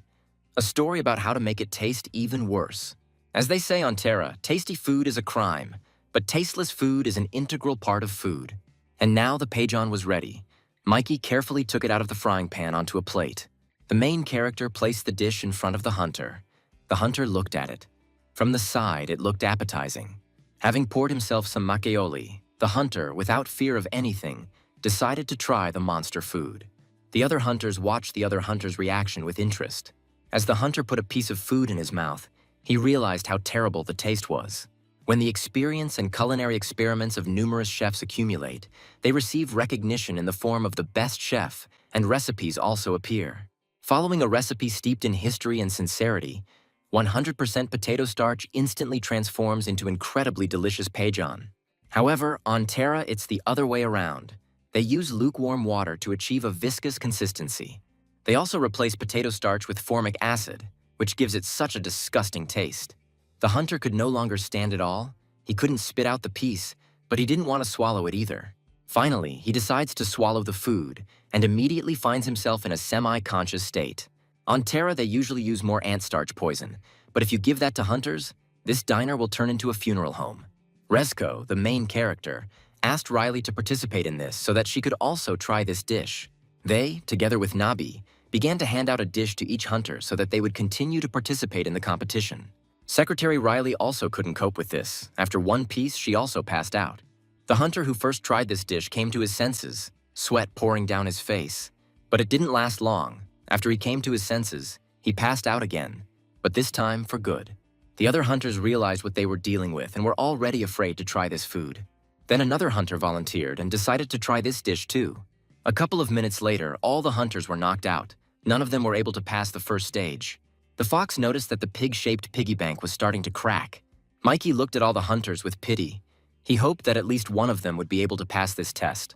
Mikey reflected on the fact that he had worked hard to prepare a poison that would help them gain resistance to poisons. After all, on Terra, no matter how strong you are, if you don't have resistance to poisons, then you won't survive. On Terra, even the air can be poisonous, and if you don't have a gas mask, you'll die. While pulling the hunters away, Mikey said that they needed this resistance to poison. It was dangerous for them.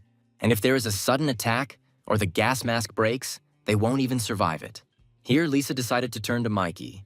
Why then not make food tasty, but with the same properties? This is not so easy to achieve. The more disgusting the dishes, the greater the effect they have. He said that it was still too difficult for her to understand, and that she shouldn't bother her head with it. But the girl still didn't calm down. She was curious why this was happening. But the main character didn't even listen to her. He put a backpack on her and said that it was already late and it was time for her to go home. Then the one who was watching from the roof appeared and said that it was time for Lisa to get ready. It was her guard. But Lisa began to ask him for permission, saying that she could stay there a little longer. She started to be capricious, that she didn't even say goodbye to Nabi. He was still swimming, but he would come out soon. The guard agreed and gave her another 30 minutes to say goodbye to Nabi. He figured it was a diner where the returned one was, so nothing would happen if he relaxed a little. Here he asked the main character if he could take part in this competition.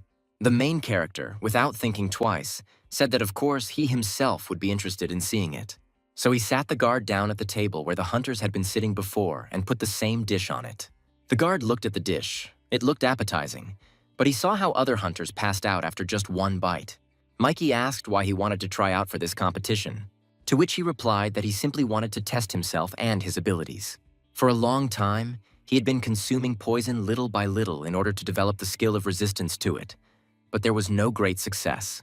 The guard poured himself some macchioli to wash it down and prepared for his meal. As soon as he ate the piece, nothing changed on his face, as if it was not enough for him. But then, after a couple of seconds, everything changed dramatically. Sweat started pouring out of him. He turned completely red. But he still didn't stop and didn't lose consciousness after the first piece. So he decided to break off another piece from this disgusting dish. Other hunters tried to eat it in one sitting, but that's not allowed, so we'll break it off piece by piece. Let's imagine that I have a defense level of 3, and the Pajon has an attack level of 100, the guard thought. He considered whether it would be more profitable to strike 1 blow or 10. Of course, 10 strokes will bring more benefit.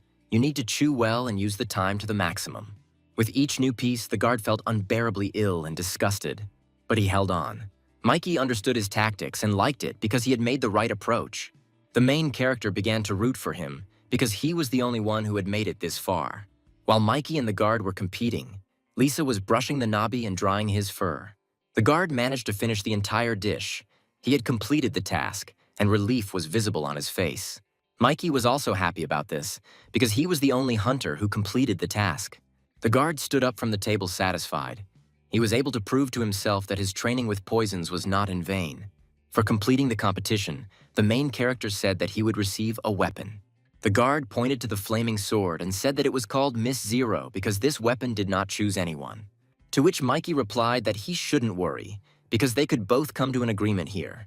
The point is this: if you decide to get the princess, you need to pass the test. One knight proposed marriage to a princess, and in response he heard that if he wants to marry her, he needs to catch the dragon that lives on the mountain and cut its neck. Courtship, then a test, and if you pass it successfully, then a wedding and a happy ending await you. The guard decided to clarify, that is, the princess is the equipment and the warrior is him. Mikey said that he was thinking correctly, and the guard immediately said that he didn't want to go through that again. Looking into the protagonist's inventory, he could choose whatever his heart desired. The guard took the magical armor, which is pulled out from the belt when a spell is cast. Their main advantage is that they do not require a heavy case. The security guard was very happy that he had acquired such a weapon, because it was concealable, just right for him. The fox thought, because much more time had passed than 30 minutes, and if things continued like this, she could stay here for the night.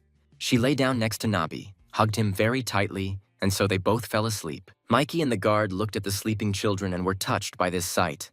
They were probably very tired while playing with each other. The next day, the city was enveloped in bad weather and it was pouring rain outside. But that didn't stop Mikey from going into the second round of the hunting competition. This time, the hunters already knew what to expect, so they were serious. This time, they prepared thoroughly. They even brought hot sauce with them to cover the taste of the food. And each of the hunters began pouring hot sauce into their mouths to dull their taste buds. The main character looked at them, saying that he could not disqualify them for this, since they did not break the rules. All the hunters were determined to win, and the main character wished them all good luck. However, this did not help the hunters. They still felt the taste. 2 hunters, pushing each other, tried to run out of the diner. This time, Mikey created a dish with a freezing effect. Even jackets and heating pads don't help. Meanwhile, the main character enjoys counting the profits, which have now doubled. Then the fox ran into the diner and greeted the main character. Nabi, as soon as he saw her, was immediately happy. Lately, they often spend time together. Satisfied, he ran to Lisa in his arms because his friend had arrived, and Mikey, as always, was cleaning up the hunters who had lost consciousness. Once again, there was a whole line of hunters at the diner, even though the weather was cloudy today. The chefs from the neighboring cafe were seething with anger because at this rate they would go bankrupt. They decided that they had to come up with something to get rid of the main character and his diner once and for all. The cafe's employee watched this whole circus. She wasn't surprised because they always behave like this.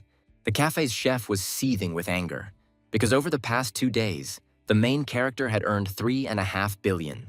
The restaurant's chef suggested to his friend that a food safety inspection be carried out at the main character's diner. While they were discussing a plan to get rid of the main character, the waitress was serving the table. They were pleased with their insidious plan and were already preparing to carry it out.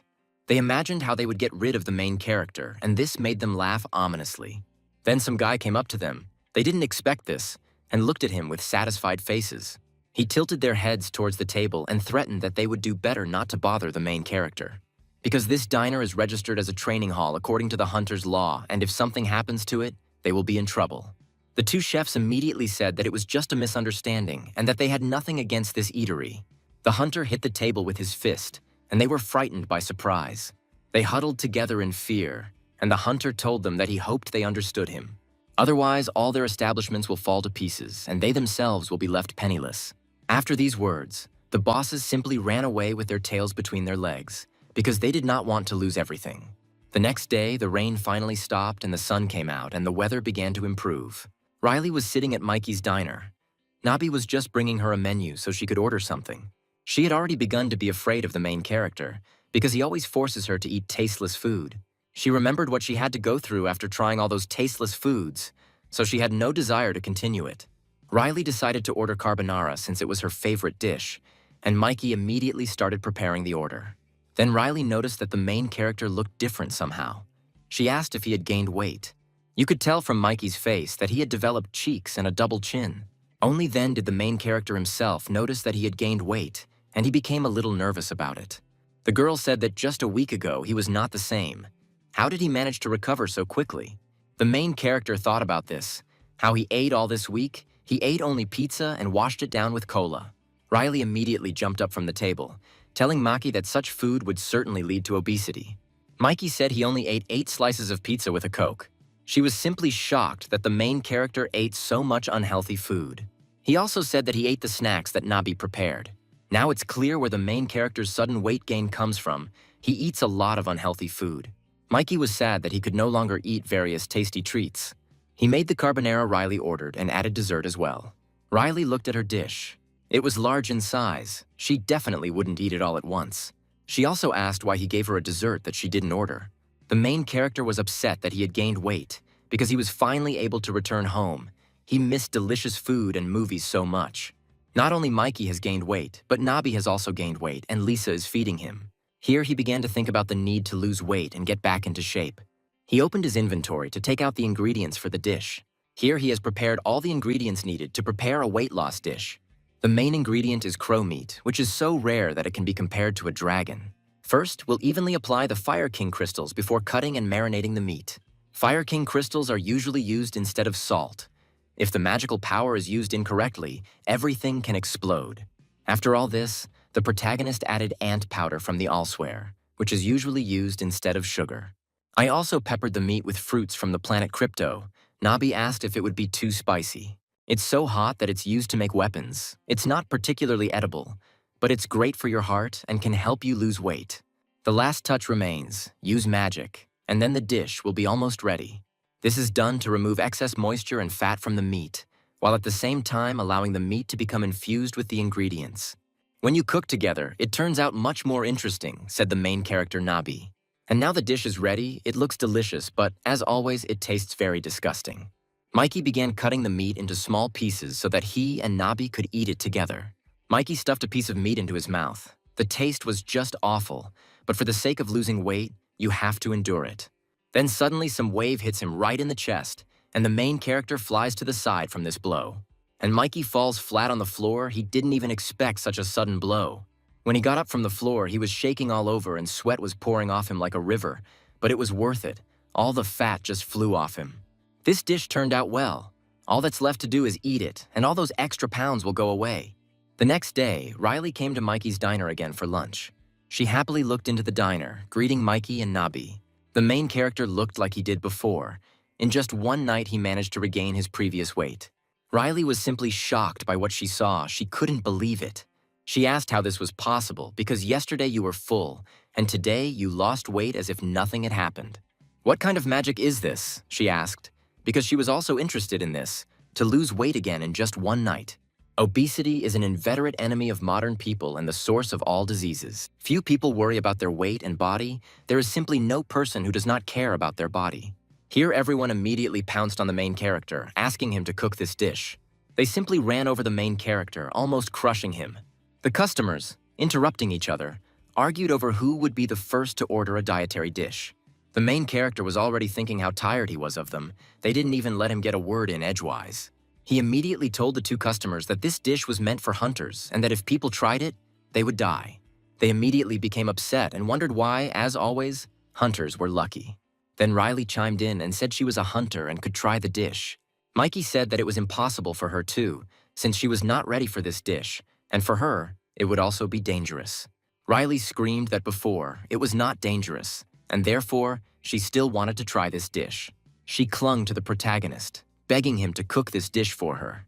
But Mikey insisted, saying she wasn't ready for that yet. Riley was upset by what she heard, and by the fact that she was not yet strong enough to try such dishes. And then she decided to challenge this food, saying that she must definitely prepare for this battle. She was happy with her enthusiasm because it gave her hope. The main character was surprised that she had more weight to lose if she already looked good. To which she replied that she does not consider herself thin, and she would not mind losing weight. She said that people like you won't understand anything because they just need to cook food, and the extra weight will immediately go away. She also said that with this ability he can eat whatever he wants and get fat. Mikey, not wanting to argue with her any further, walked away and said that he understood everything. Meanwhile, Riley continued that she would challenge this food and sooner or later she would be able to eat it. The protagonist thought that he should then make the food even more tasteless. The protagonist went to the kitchen, saying that he would serve food when the regular customers finished their meal. Mikey thought, not that he didn't know what it was like, but still, it would be better to exercise than to lose weight by eating such food. On Terra, no one had problems like obesity because everyone there was always on the move. Mikey was wondering what he should do in this situation when Nabi walked past him with a tray. Here he called Nabi to him to consult with him about what was happening. He asked if he knew of any gymnastics that helps to lose weight, to which Nabi replied that he knew all the techniques. The main character stood up and said that since you know these techniques, then we need to conduct training with them. He asked everyone present if they were interested in gymnastics for weight loss.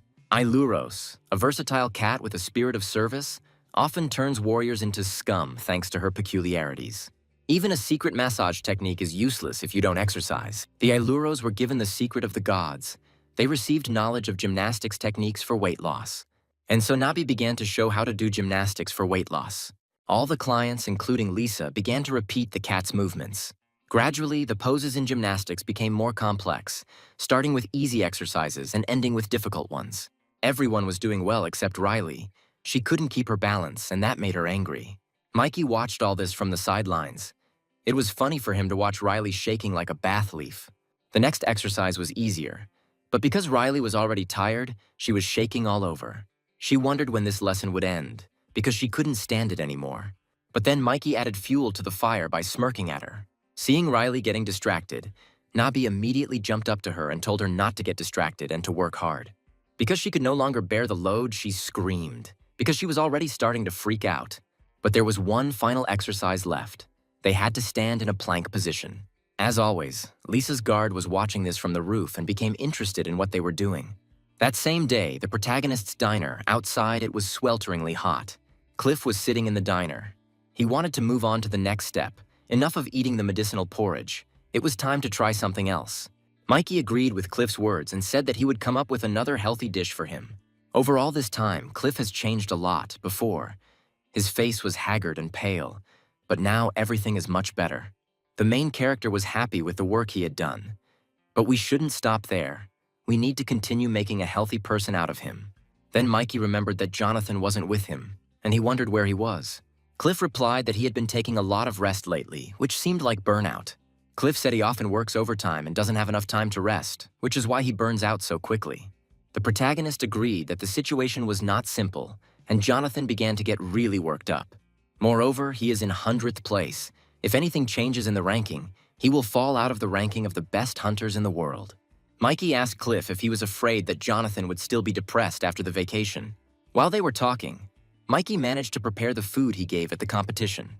Here the main character took out his phone and pointed it towards Cliff, saying that he was taking photos of everyone who could eat it. The hunter broke off a piece of food, checking how terrible this food was, and slowly ate the dish. There were already 2 photographs of people who had completed this task hanging on the wall in the diner. Cliff chose a new powerful knife for himself. He's a fan of throwing weapons. The protagonist immediately found a board on which this weapon could be tested. Without thinking twice, Cliff threw his new knife at the board with all his might. It entered precisely like a point, right next to the protagonist's face, but he didn't even move a muscle. "Not a bad throw," the protagonist told Cliff. "He knows how to use this weapon well." With one wave of his hand, he returned the weapon to his hands. He liked this weapon and the way it felt in his hands. This weapon was very light. Night, the house of Hunter Jonathan. He has a large 2-story house. There are a lot of bottles of soju scattered on the floor. Jonathan is completely drunk today. He was lying on the bed, completely depressed. He was worried about his rating. And so, finishing the last drop of soju, he says that he is completely alone. No friends, no girlfriend. Having finished drinking the vodka, he turns over onto his other side and stares at the floor. Remembering Mikey, who returned from another world, saying that he was very lucky. He's just like some kind of fish. He falls from the bed onto the floor and rolls to another corner. He so wanted to go to another world. If he were like Mikey, very strong, everything would change. He goes crazy and throws away the empty bottle. His nerves are on edge. And he lies down on the floor, falling into a deep sleep. At that moment, someone's shadow appears in the room. It was Mikey. He thought that Jonathan was drunk and dreamed of becoming like him. The protagonist walked into Jonathan's room and sat down on a chair, saying that he was weaker than he thought. He was also curious about the funny things he heard from the drunk hunter. 9 years ago, when the gates opened and monsters began to appear, there were those who disappeared. And after that, 3 years later, the missing people began to return. They said that they had visited another world and gained great power there. Public opinion about them varied, but basically everyone envied them. Because those same people who returned were ordinary people before they went to another world. As someone who has been there, I would not recommend it, as it is simply hell on earth. "But since you want it so much, I can arrange it for you," said the main character. Jonathan finally woke up. He didn't understand where he was. Everything was white everywhere. Then he turned around and saw Mikey sitting on a chair reading something. Mikey sat in front of Jonathan on a chair, holding a book in his hands. Jonathan, not understanding where he was, asked what was going on and where they were. He panicked, telling Mikey to take him back. He didn't want to be here. Usually when someone is called upon, it is the goddess or her right hand. But here, everything was exactly the opposite. Jonathan began to look around in fear, and he screamed at the top of his lungs that he wanted to go home and not stay God knows where. Here, Mikey said that he himself wanted to go to Terra and then be returned, to which Jonathan replied that these were the cries of a drunk man. He asked if it was possible to somehow go back, because he didn't want to go to Terra. He was fine on Earth. To which the main character responded negatively, because desires never come back. Jonathan was surprised. He didn't want it to happen like this. But Mikey stood his ground. I quote what Jonathan said before he passed out. Jonathan began to remember this, but it seemed unfair to him, because it was the babble of a drunk. He snapped at the main character, saying that everything he said when he was drunk didn't count. Jonathan was angry at Mikey for acting out the ravings of a drunk man. Since Mikey sent me here, that means he has my back, Jonathan thought. He brought his face as close as possible to Mikey's and told him to send him to Terra. Usually, when people are sent to Terra, they are given some kind of abilities, so he asked the protagonist about it. And he was very glad that soon he would be given some kind of ability. Maybe it would be some kind of divine weapon. But Mikey interrupted his fantasies and said that he would not give him any abilities. Jonathan was shocked. He said that if an enemy appears on whom the cheat doesn't work, it will end horribly. Jonathan exploded from what he heard and said that it was not fair to not give abilities by sending to Terra. No cheats worked on the Demon King. If cheats worked, the gods themselves would have dealt with them. Mikey pushed Jonathan away with the book, telling him that it was better for him to develop from the very beginning. Now the situation is much better than before, especially since you are a hunter and have experience. The floor beneath Jonathan's feet suddenly disappears, and he begins to fall into Terra.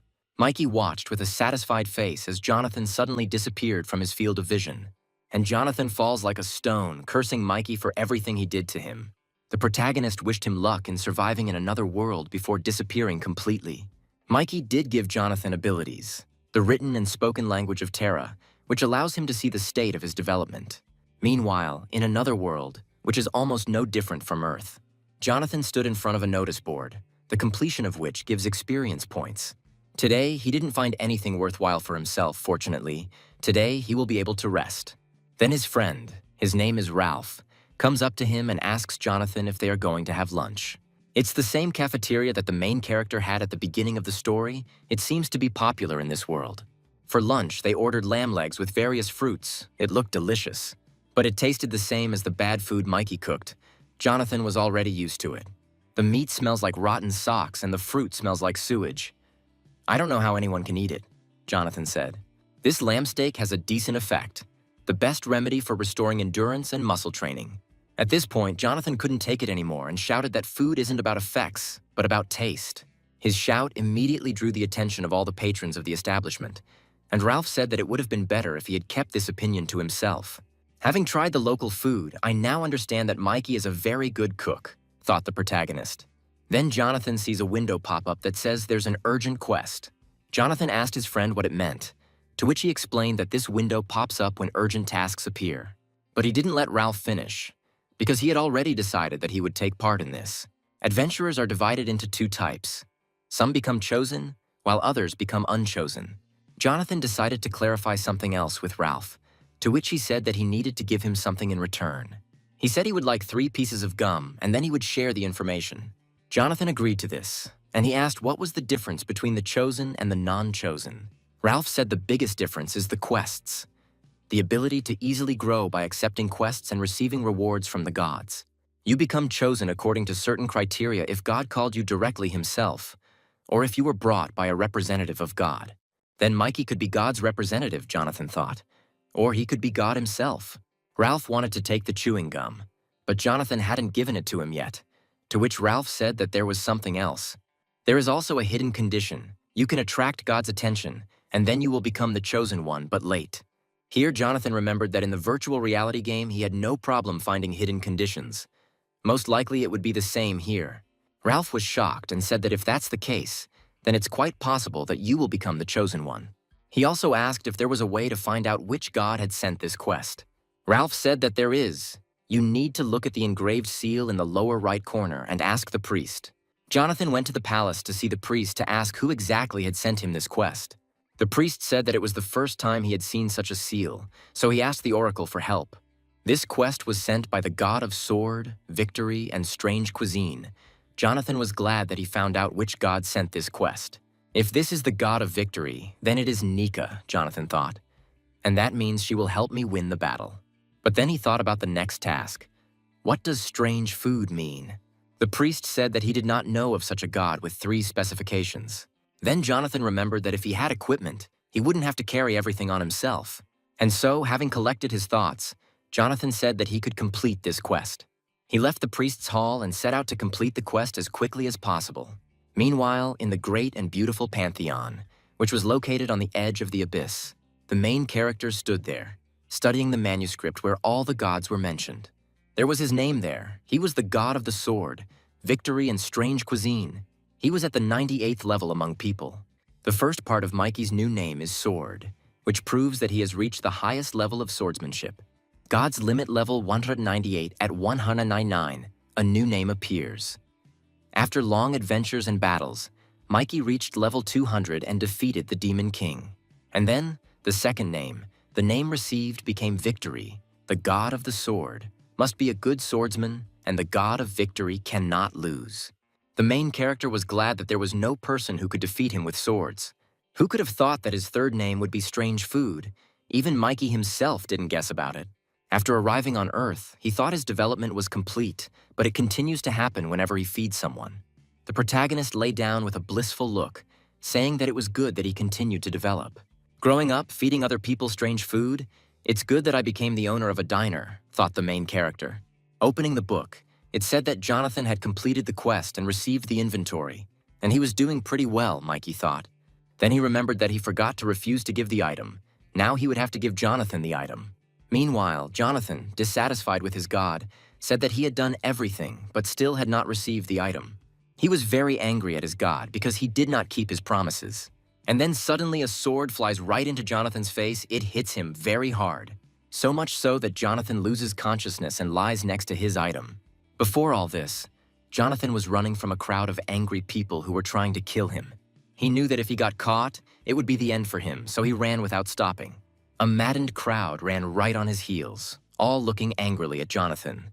Winter Ghost Festival. Catch ghosts, get green onions from them, cook them, and eat them. And if you defeat the ghost captain, you will receive a rare S-rank ingredient.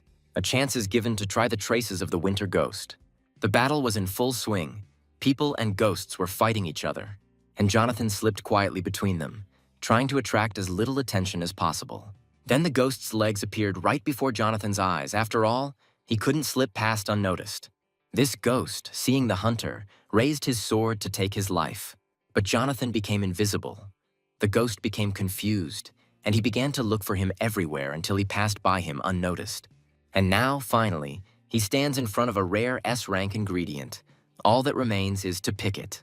And with a bloodthirsty grin, he snatches up this ingredient. Now he can use it. As soon as he gets what he needs, he immediately runs away from the battlefield because he has completed his task. After receiving his item, Jonathan lovingly hugs it, calling it his friend. But after he stole this ingredient, other people are hunting for him. They want to drink his blood and have him return this ingredient to them. Having broken away from the chase, Jonathan began to do some warm-up exercises to somehow relax his body. Jonathan quickly completes all the tasks that the main character sends him. Jonathan was called a quirky thief on Terra, with a hero power that utilizes stealth and inventory abilities. Terra is thrown into chaos by the appearance of a strange thief who is terrorizing them. Here, suddenly, a guy named Carter appears, who was with the main character at the beginning. He said with tension that the thief was Mikey's doing, that it was he who sent him into this world. Mikey, slamming the book shut, said that he was the one who sent him, but he didn't expect that he would do such a thing. Jonathan's main ability is that he is a superstar. He loves to be the center of attention, and because of this, his strength grows. The main character also opened his inventory for him. It was like giving him wings. After another successful robbery, Jonathan was tipsy and enjoyed being there. But he is not bad in himself. He has a sense of justice, said the main character. Until he belongs to a community that cheats, the sense of justice does not work. The protagonist has disabled Jonathan's ability to bribe, but he still continues to send the protagonist trinkets. In any case, what he sends to the protagonist was all intended for the aristocrats. Mikey liked what Jonathan was doing. He even had a crazy idea to steal the king's treasure through a quest. But then Carter came up to him, looking at him carefully, and saying that it would be better if he didn't plan anything like that. Mikey said it was just a thought, nothing more, and also said he could deal with Jonathan. Without thinking twice, Carter decided to stop the unrest caused by Jonathan and sent his incarnation to him. While Jonathan was rejoicing over his loot, someone suddenly appeared behind him and hit him with all his might. He noticed it only at the last moment, but it was too late. The hammer hit Jonathan on the head. He thought that the end had already come, but then he woke up somewhere, screaming, not understanding what was happening. Nabi began to calm him down, saying that everything was fine. Jonathan looked around and realized that he was in Mikey's diner. He began to wipe the beads of sweat from his face. Because it's not every day you die like this. Here, Jonathan took out his phone and was very surprised, because only a day had passed since his disappearance, while on Terra 6 months had passed. He wondered if all of this was just a dream, and everything that happened there was unreal. But then he remembered that there was a game system on Terra, and he decided to test it. Having called the system, he made sure that it was not a dream, and also, his level had become 43, and in surprise, he threw away the phone. Jonathan was overjoyed because his level had now become much higher than before, and this was in just one day. Out of joy, he said that he loved the god of strange food, and that he would even erect a monument in his honor in the building of the First Order. Mikey heard all his joyful cries. He was already tired of listening to it. He was wondering when Jonathan would calm down.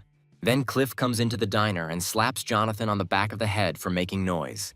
Meanwhile, in Center A, the main headquarters of the hunters, Jonathan shows an application for a raiding battle with other hunters to improve his place. Cliff couldn't believe that in just one day of absence he had managed to visit Terra. Jonathan said he would sign up for the ladder matches and play everyone from 99th to 90th place. Cliff said that the participant must place a bet on what Jonathan might bet. He took a sword out of his inventory and said that this would be his bet. Cliff was surprised where Jonathan got the sword and equipment from, because a day ago he didn't have any of this. It seems Jonathan wasn't lying about visiting another world, Cliff said, and Jonathan winked at him in response. Here, with a dissatisfied face, Cliff takes out a wad of money and says that he was wrong when he said that Jonathan plays poker. He approaches one of the soldiers and gives him this wad of money, and he happily accepts the money as a win. Jonathan was angry at this and yelled at them to go and spend all the money at the casino. The next day, at the protagonist's diner, Mikey sat on the couch drinking tea and watching TV, where it was said that Hunter Jonathan had managed to rise in the rankings to 92nd place. Mikey was glad to hear this, because now Jonathan wouldn't have to worry about it. Mikey didn't know what to do anymore, since there were no visitors today, and he had already done everything that could be done. Then he started flipping through the channels and saw that he could now go fishing in one place. Then this wonderful idea came to him. After he returned, he did not go fishing. Without thinking twice, he collected all his fishing gear and set out. He warns Nabi and Lisa that he is going fishing and leaves the diner under Nabi's supervision. They wished him a good journey and good fishing, and continued playing ball. Mikey went to the very place that was mentioned on TV. When I approached this place, everything was empty, as if all the people had disappeared. Mikey walked up to the guardhouse, and an old man stuck his head out and said there was no entrance fee, but fishing gear had to be rented. The main character said that he had his own fishing gear, so he wouldn't rent anything, but he wouldn't refuse bait. Then the old man asked Mikey if he had a hunting license, and Mikey wondered why the old man was asking. The old man said that there is a small crack here, and a monster appears from there every time, so only hunters can fish. Mikey wasn't scared at all. It was most likely some kind of harmless monster. Otherwise, the hunter management would have taken it up. The monster only appears during fishing, so he asked the protagonist to be careful. Then Mikey remembered that his father also loved fishing, and they used to go fishing together. He remembered that when he was little, his father often took him fishing with him. It was his father's favorite hobby. They always went fishing together, and his father taught him what to do and how to do it. From the fish we caught, we made mayuntang, a fish soup with added vegetables and hot pepper paste. Therefore, fishing simply could not help but become the main character's favorite hobby. Now Mikey was completely ready, and his favorite fishing had begun. There are so many white lotuses, but the water quality is just terrible, most likely because of the crack. Then something took the main character's bait, and the real fun began. Mikey, with a satisfied grin, began to pull the rod towards himself to pull in the caught fish. The fish wasn't one of those that gives in easily, so it took a bit of effort. And finally, Mikey pulls out a medium-sized fish. This fish is called a sky gazer. The fish has a taste of mixed soil and fresh water, a fishy smell that does not evaporate for several hours. No matter how you clean it, there will still be bones left. They are sharp and strong enough to stick into your throat. This is truly the worst fish. Just to the taste of the main character, all that remains is to catch more of them. Here, the director of the hunting center arrived at the same place. He enjoyed today's weather. It was in this place that the mucus zone was identified. It must have been identified as Zone F, which is why no one was sent here. When the director came to the fishing spot, he noticed the main character. He immediately remembered him, the same strong returnee who runs his own diner. The director noticed how the main character had already caught a whole bucket of overlookers. Mikey said he was going to cook those slobs, to which the director responded that it was a complete joke. Sky gazers are a very good ingredient. To be more precise, it is an excellent ingredient for weapons. The director thought with displeasure that he wanted to prepare these overlookers as weapons and treat the hunters. Or did he want them dead? He immediately said that it was forbidden to sell weapons in a diner. It was hostile towards the guests. Finally, the main character realized who was standing in front of him. It was the division gate manager. Mikey immediately said that he was not going to sell them to hunters. They were for a different purpose. He said he was going to use it against the slime that had formed here. The director looked questioningly at Mikey. The main character said that this dish would kill a dragon, that there was some kind of slime in it. Dragon, the strongest monster, one of the worst monsters of the East and West. The director didn't believe it. To catch a dragon and kill it with food, this is some kind of joke. But the main character has returned and destroyed the SS rank gate, so maybe it really is possible. He asked Mikey if it was possible to destroy a slime by cooking. The dragon uses a lot of magic, but it's nothing special. The stronger he is, the greater his greed and lack of self-control. And if you lure him with something edible, he will immediately fall into this trap. In the same way, Mikey defeated the Demon King's right hand. He killed him with food. The director asked if since it was a dragon, it couldn't eat anything, and Mikey answered in the affirmative. But everyone has their own threshold that cannot be crossed. He just gave him a lethal dose. The director was shocked to hear that food could have such powerful effects. The main character said that he wants to deal with the Smiley in the same way. The director decided to help the main character in catching the stargazers, and then in preparing food, weapons. So he also started fishing with Mikey in order to quickly catch the required amount of fish. Nectar and ambrosia are food that symbolizes immortality and the dish of the gods, by eating which even people could become gods. Among the strange foods, there is also such a dish, a deadly dish that kills even the gods. It is called Ragnarok. However, what he had prepared before was only an imitation. The cooking method was complicated, and the ingredients were unavailable. But even the imitation was enough to send Kalius to the next world. What if you cook Ragnarok from fresh fish? It will turn out to be a powerful weapon that Mikey will call a destructive top-gazer. So the whole day had already passed in catching these overlookers, and the evening was slowly beginning to approach. They had already caught enough oyster catchers for Mikey to start preparing his dish. As the director recalled, there used to be a lot of different fish here, with carp being especially common. Having caught fish, he brought it to his manager, who prepared him a divinely delicious soup. The director said that he was the best cook in the country, as no one could cook better than him. Mikey said he hoped he would get a chance to try his dishes, and so they began to prepare a powerful weapon from the caught top-gazers. The director noticed that there was no wood, but the fire had somehow caught fire. Since he says that this dish is literally a weapon, does that mean that it is made entirely with magic? The recipe for a destructive top-gazer is to put a lot of clean top-gazer into clean water. Season all of this with salt, pepper, and soy sauce to mask the unpleasant taste of the fish. Afterwards, mix everything thoroughly while the water is boiling to completely remove any unwanted odor and taste. And the final touch, use the magic of Ragnarok, the dish that kills the gods, and creates those who surpass them. The main spells are fire, eternal life, and death. Those who eat Ragnarok die forever, burning in a bright flame, and they are reborn again and again. Going through this process, the original body is destroyed and a new one is acquired. All this will happen if you can endure this unbearable pain. I'm not sure that even I can handle this, especially if it's from a fish that doesn't have any buffs or positive effects. Meanwhile, slime appeared from the crack. It was deep at the bottom. It was a biological weapon created by scientists from the planet Gurnia. But things didn't go according to plan, and the biological weapon was released, devouring everything in its path. The first to be destroyed were the scientists who created it. And then she swallowed up their entire world, leaving not a single living creature. Now this slime has moved to Earth, and also swallows up all living things it sees. Since he had been in this lake for a long time, there was nothing left for him to absorb. But then, his field of vision caught sight of what the main character had prepared. Without thinking twice, the slime swallowed this dish, because it swallows everything it sees for nutrition. But after the mucus ate this dish, something terrible happened inside the body. The mucus slowly began to die. She could not cope with this pain, and gradually she dissolved in this water, leaving no trace behind. The main character watched this entire collapse from the sidelines, and finally they were able to destroy this slime once and for all.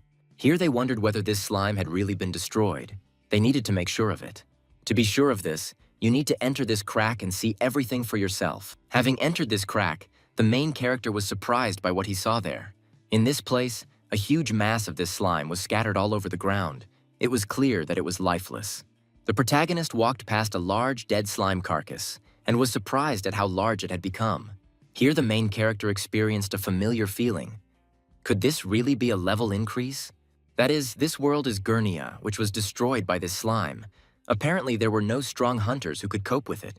The protagonist began to look around, saying that this slime alone brought the world to this state. Mikey decided to check the soil of this land. Surprisingly, it was of very good quality to grow something here. Mikey decided to keep the land for himself since no one needed it anymore, and he was still the owner of the diner. He left his mark on the earth so that he could then move freely between worlds. And just as quickly as he entered, he left this world, back to his own world. At the main office of the Central Management of Hunters, everyone is on edge since this morning. The director is happy that they were finally able to destroy that slime. The scientists working at this corporation wanted to find a serum that could kill the slime. But the director repeated several times that this was not a serum, but just a dish. The scientist asked what kind of dish it was and what the recipe was. Maybe they could make it. To which the director replied with the entire recipe for making the top eye, and that magic was needed for it. Then Cliff entered the office, saying about the main character that now the director would change his opinion about him. The director said he was wrong about him and now understands why Cliff spoke of him that way. Cliff said that of all the people he knows, the branch manager is one of the 3 he trusts. The chairman comes in second place. The director agreed with him that the chairman can be trusted.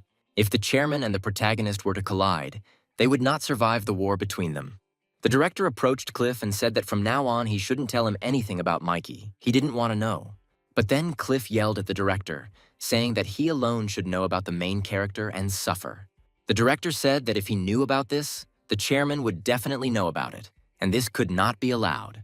A disgruntled Cliff left the principal's office and went to the main character's diner. Then he remembered that in the basement of the diner, he felt something. He would have to check it out. Meanwhile, in the basement of the diner, there was some kind of slime that the main character was feeding. Also, in addition to this slime, some other slime appeared in the basement. It was that same slime. It managed to separate from its body and was able to survive. All he has to do is grow up again and become strong enough to take over this world. After swallowing another slime, he was unable to grow in size in any way. Nothing changed at all. He didn't even become stronger. Slime realized that what he ate had no effects. It only knew how to divide. Then the main character noticed all this, and with an evil grimace, he advanced on the slime. Slime noticed him and became scared, because now he could definitely kill him while he was defenseless. The protagonist took out his sword to finish off the slime once and for all. Slime, having already said goodbye to life, closed his eyes so as not to see this. But at the last moment, the main character stopped. He smelled a delicious aroma emanating from the slime. Behind the slime, he saw a small piece that smelled very good. The protagonist let go of the weapon, picked up the piece and looked at it. He decided to taste it. The taste was simply amazing, even better than the previous slime. He looked at the slime and realized that it could do this.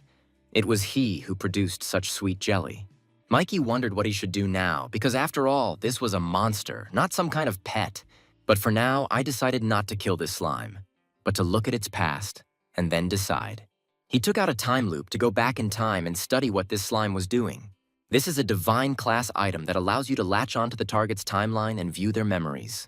Mikey held the time loop to the slime to see its past. After viewing his past, the protagonist wondered what to do with this slime. A few days later, Cliff and Jonathan were walking into the diner, chatting cheerfully about something. When Jonathan opened the door, his foot got stuck in some liquid. Looking down, they saw a slime crawling. They were a little scared from surprise, and they immediately looked at the main character, asking what this monster was doing in his diner. Jonathan sat down next to the slime and said that it had a pleasant aroma, as if he had landed on a tropical island. But this doesn't mean that you can just keep a slime here. It's very dangerous. Jonathan decided to take out his gun to get rid of this danger immediately. But he knew that Mikey was much stronger than him, and if he did that, he wouldn't live. He said it was unacceptable to have a monster in a diner. It was a completely different animal than a helper cat. Then Cliff entered the argument and said that there was one solution to this slime. He took it in his hands and began to fondle it, as if lovingly, saying that you can say that this is your battle monster. Cliff asked if he had given him a name, to which the protagonist replied that his name was Kai. And then he thought, this could work. He had already tamed the cat. Why not tame the monster? You can register this slime as a combat monster, for which you will also receive a training subsidy. The protagonist immediately said that he would not like his slime to be taken to the battlefield. Then you can indicate in the documents that this slime is F-class, then they won't take it anywhere. The main character liked this idea, to do everything like this, and then no one would get to the bottom of them. Everyone was happy with this decision, except Jonathan himself. He didn't understand how anyone could lie about the slime since it was dangerous. But then Nabi approached him, offering him a cup of coffee while the dish was being prepared. Sitting at the table and drinking coffee, Jonathan thought that he had warned them, and if anything went wrong, it was not his fault. Jonathan ordered 3 portions of lamb steak to eat away his dissatisfaction. He demonstratively leaned back in his chair, saying that he had been on Terra for 6 months and already missed normal food. Nabi was delighted with this, and because of this, he will give him additional service. Kai carried portions of lamb to Jonathan's table with a dissatisfied expression, saying that he would soon show them all here. Having served the food on the table, the hunter looked at the lamb steak with gusto, already imagining how delicious it would be. And so he began to eat this steak, biting off large pieces at once. Kai looked at Jonathan, wondering how he could eat it when he himself had almost died from it. Here, regular customers came into the diner. They came here almost every day. Everyone greeted the main character and began to take their seats. Kai was already running around, delivering orders, first to one table, then to another. Meanwhile, the director decided to visit the old man who had developed this crack. The old man was glad. Now everything could return to normal, and everything would be good again, like before, without this slime. The director poured the soup, apologizing to the old man for not solving this problem right away. To which the old man replied that he understood everything. They did nothing because it did not pose any threat to society. The director encouraged the old man, saying that everything was behind him and good times would soon come. A small problem has been discovered at the main central office of the hunters. An order came from above about additional assistance, which should soon be at their disposal. This was an official order to increase the number of personnel, and the top brass listened to the requests that the director had previously reported. He then sent this appeal when he was very angry about the lack of staff, since after that competition, all the hunters took sick leave. He couldn't believe that the chairman would fulfill his request because he had never done such a thing before. The director asked Secretary Riley who had been sent to help them. She said they were the full metal heroes from ISAC headquarters. The director was shocked. Weren't these the best among the elite? Why was it necessary to send such a force here? Did the chairman really find out about the existence of the main character and his diner? Mikey is back, so he could be a huge disaster. He is far superior to the First Order's fighting power. If they decided to add forces to subdue him in an emergency, then it makes sense. Meanwhile, in the protagonist's diner, everything is going as usual. The main character had a visit from Lisa's guard. His name was Styles, and he decided to try a new dish. Everyone at the diner was supportive, telling him he could handle it. Having finished this portion, he asked the main character for another portion of the same size. Kai was right there, took the leftovers of the food and carried it to the kitchen. Style immediately tensed up because a slime appeared in the diner. And the fox is always here. It could be dangerous for her. You need to be on your guard. Styles thought that he shouldn't let Lisa get hurt. Mikey promised the slime that if he worked hard and didn't cause any trouble, he would take care of him. Mikey picked Kai up from the floor and held him in his arms, telling Styles that there was nothing to worry about. He also said that the slime is so elastic that it can be used like a basketball. Styles warned Mikey about that anyway, they needed to hide the slime for a while, because a mobile mechanized division is coming here, and they hate slimes. Styles began to explain what kind of team this was. The returned hunter, a man with abilities, a hunter who hunts monsters of gates and rifts, a shield that protects humanity. But there are not many such people, so people created a company in which cars are produced. Initially, these robots were completely remote-controlled. But then, since this was inconvenient, they made it so that people would sit inside and control these machines. Although this is a good weapon against monsters, it still has its drawbacks. If slime leaks into this machine, the person inside will be defenseless. Many people have died this way from slimes, that's why they hate them. Meanwhile, at the main central administration, mechanized equipment arrived. The commander of this unit was a girl, and when she met the director, she saluted him and introduced herself as Jenny. Along with her, other robots arrived, controlled by people. Jonathan immediately noticed this girl and thought that he should meet her. She turned menacingly at him, and the director realized that nothing could be stopped. Jonathan looked at Jenny and said that he liked female soldiers, and unmarried ones at that. Jenny, unable to stand this attitude towards herself, gave Jonathan a flick on the head, which he did not expect at all. Cliff and the director could barely contain their laughter, but Jonathan was angry at being humiliated like that. Then the director began to show Jenny how everything was arranged in their department. But then she stopped and said that she had heard about a snack bar and she would like to go there. She said she'd always wanted to try monster food, and Cliff got tense. Cliff said that the food there was very bad, so he wouldn't recommend going there. She said if there was slime in there, she'd love to try it, which made Cliff even more tense. The director started saying that recently the owner had just killed a slime, and there would be all sorts of food there. Cliff, in a doomed voice, told the director why he had advised her to do this, because there really was a slime there. The director and Cliff started arguing about why Cliff hadn't warned him, and Jonathan didn't care. Now Jenny has approached the main character's diner. She eagerly wanted to try the slime dish. So she walked into the diner and immediately looked around the premises. At the entrance, Nabi met her, telling her to come in and sit down in any free seat. Nabi played well, greeting this girl, but what about Kai? How does he do it? Kai sat in the corner, shaking all over, barely restraining himself from returning to his normal form. Jenny took the menu and began to look at it, choosing a dish for herself. Then she turned towards Kai, saying that she heard something gurgling. Nabi immediately began to distract her, saying that slime dishes were only served for dessert. Meanwhile, Kai returned to his previous slime-like form. After Jenny placed her order, Kai returned to his human form and went to take her the order. Taking the tray of food, he ran to Jenny's table to give her her order. As soon as he gave it to her, he moved away from her a little, and while she was not looking, he took back his form. Then, as if nothing had happened, he began to wipe down the table next to her while she was eating her dish. Now she had already finished eating and was wiping her mouth with a napkin. So far, she was satisfied with everything here. Until Kai came up to her, taking the rest of the food, she felt something. She looked at Kai with a menacing gaze, realizing who was standing in front of her. But Kai was very frightened by her gaze. With trembling hands, he took her plates, and in the meantime, she turned to him, saying that he was a slime. Nabi immediately stood up to defend him, and out of fear, Kai returned to his original body. This didn't stop Jenny. She took a knife from the table and was ready to pounce on the slime. And then she began to remember how they once fought with these slimes. The city was almost destroyed. There were very few of them left, and the slimes kept advancing and advancing. Here, a slime managed to get into the cabin of one of her comrades. The guy screamed in pain and called for help. She tried to help him, but it was too late. The slime had completely swallowed her friend. Then the main character intervened in all this. He said that this knife was for cutting tonkatsu and not for using it as a weapon. She was distracted from the slime for a moment and turned her attention to the main character.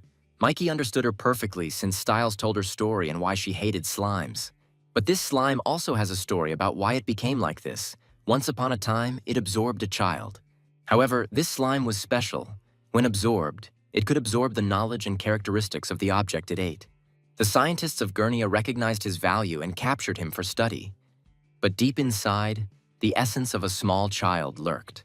The main character learned all this when he looked at this slime's past, so he felt sorry for him. The protagonist approached Jenny and told her what she had decided to do with his child.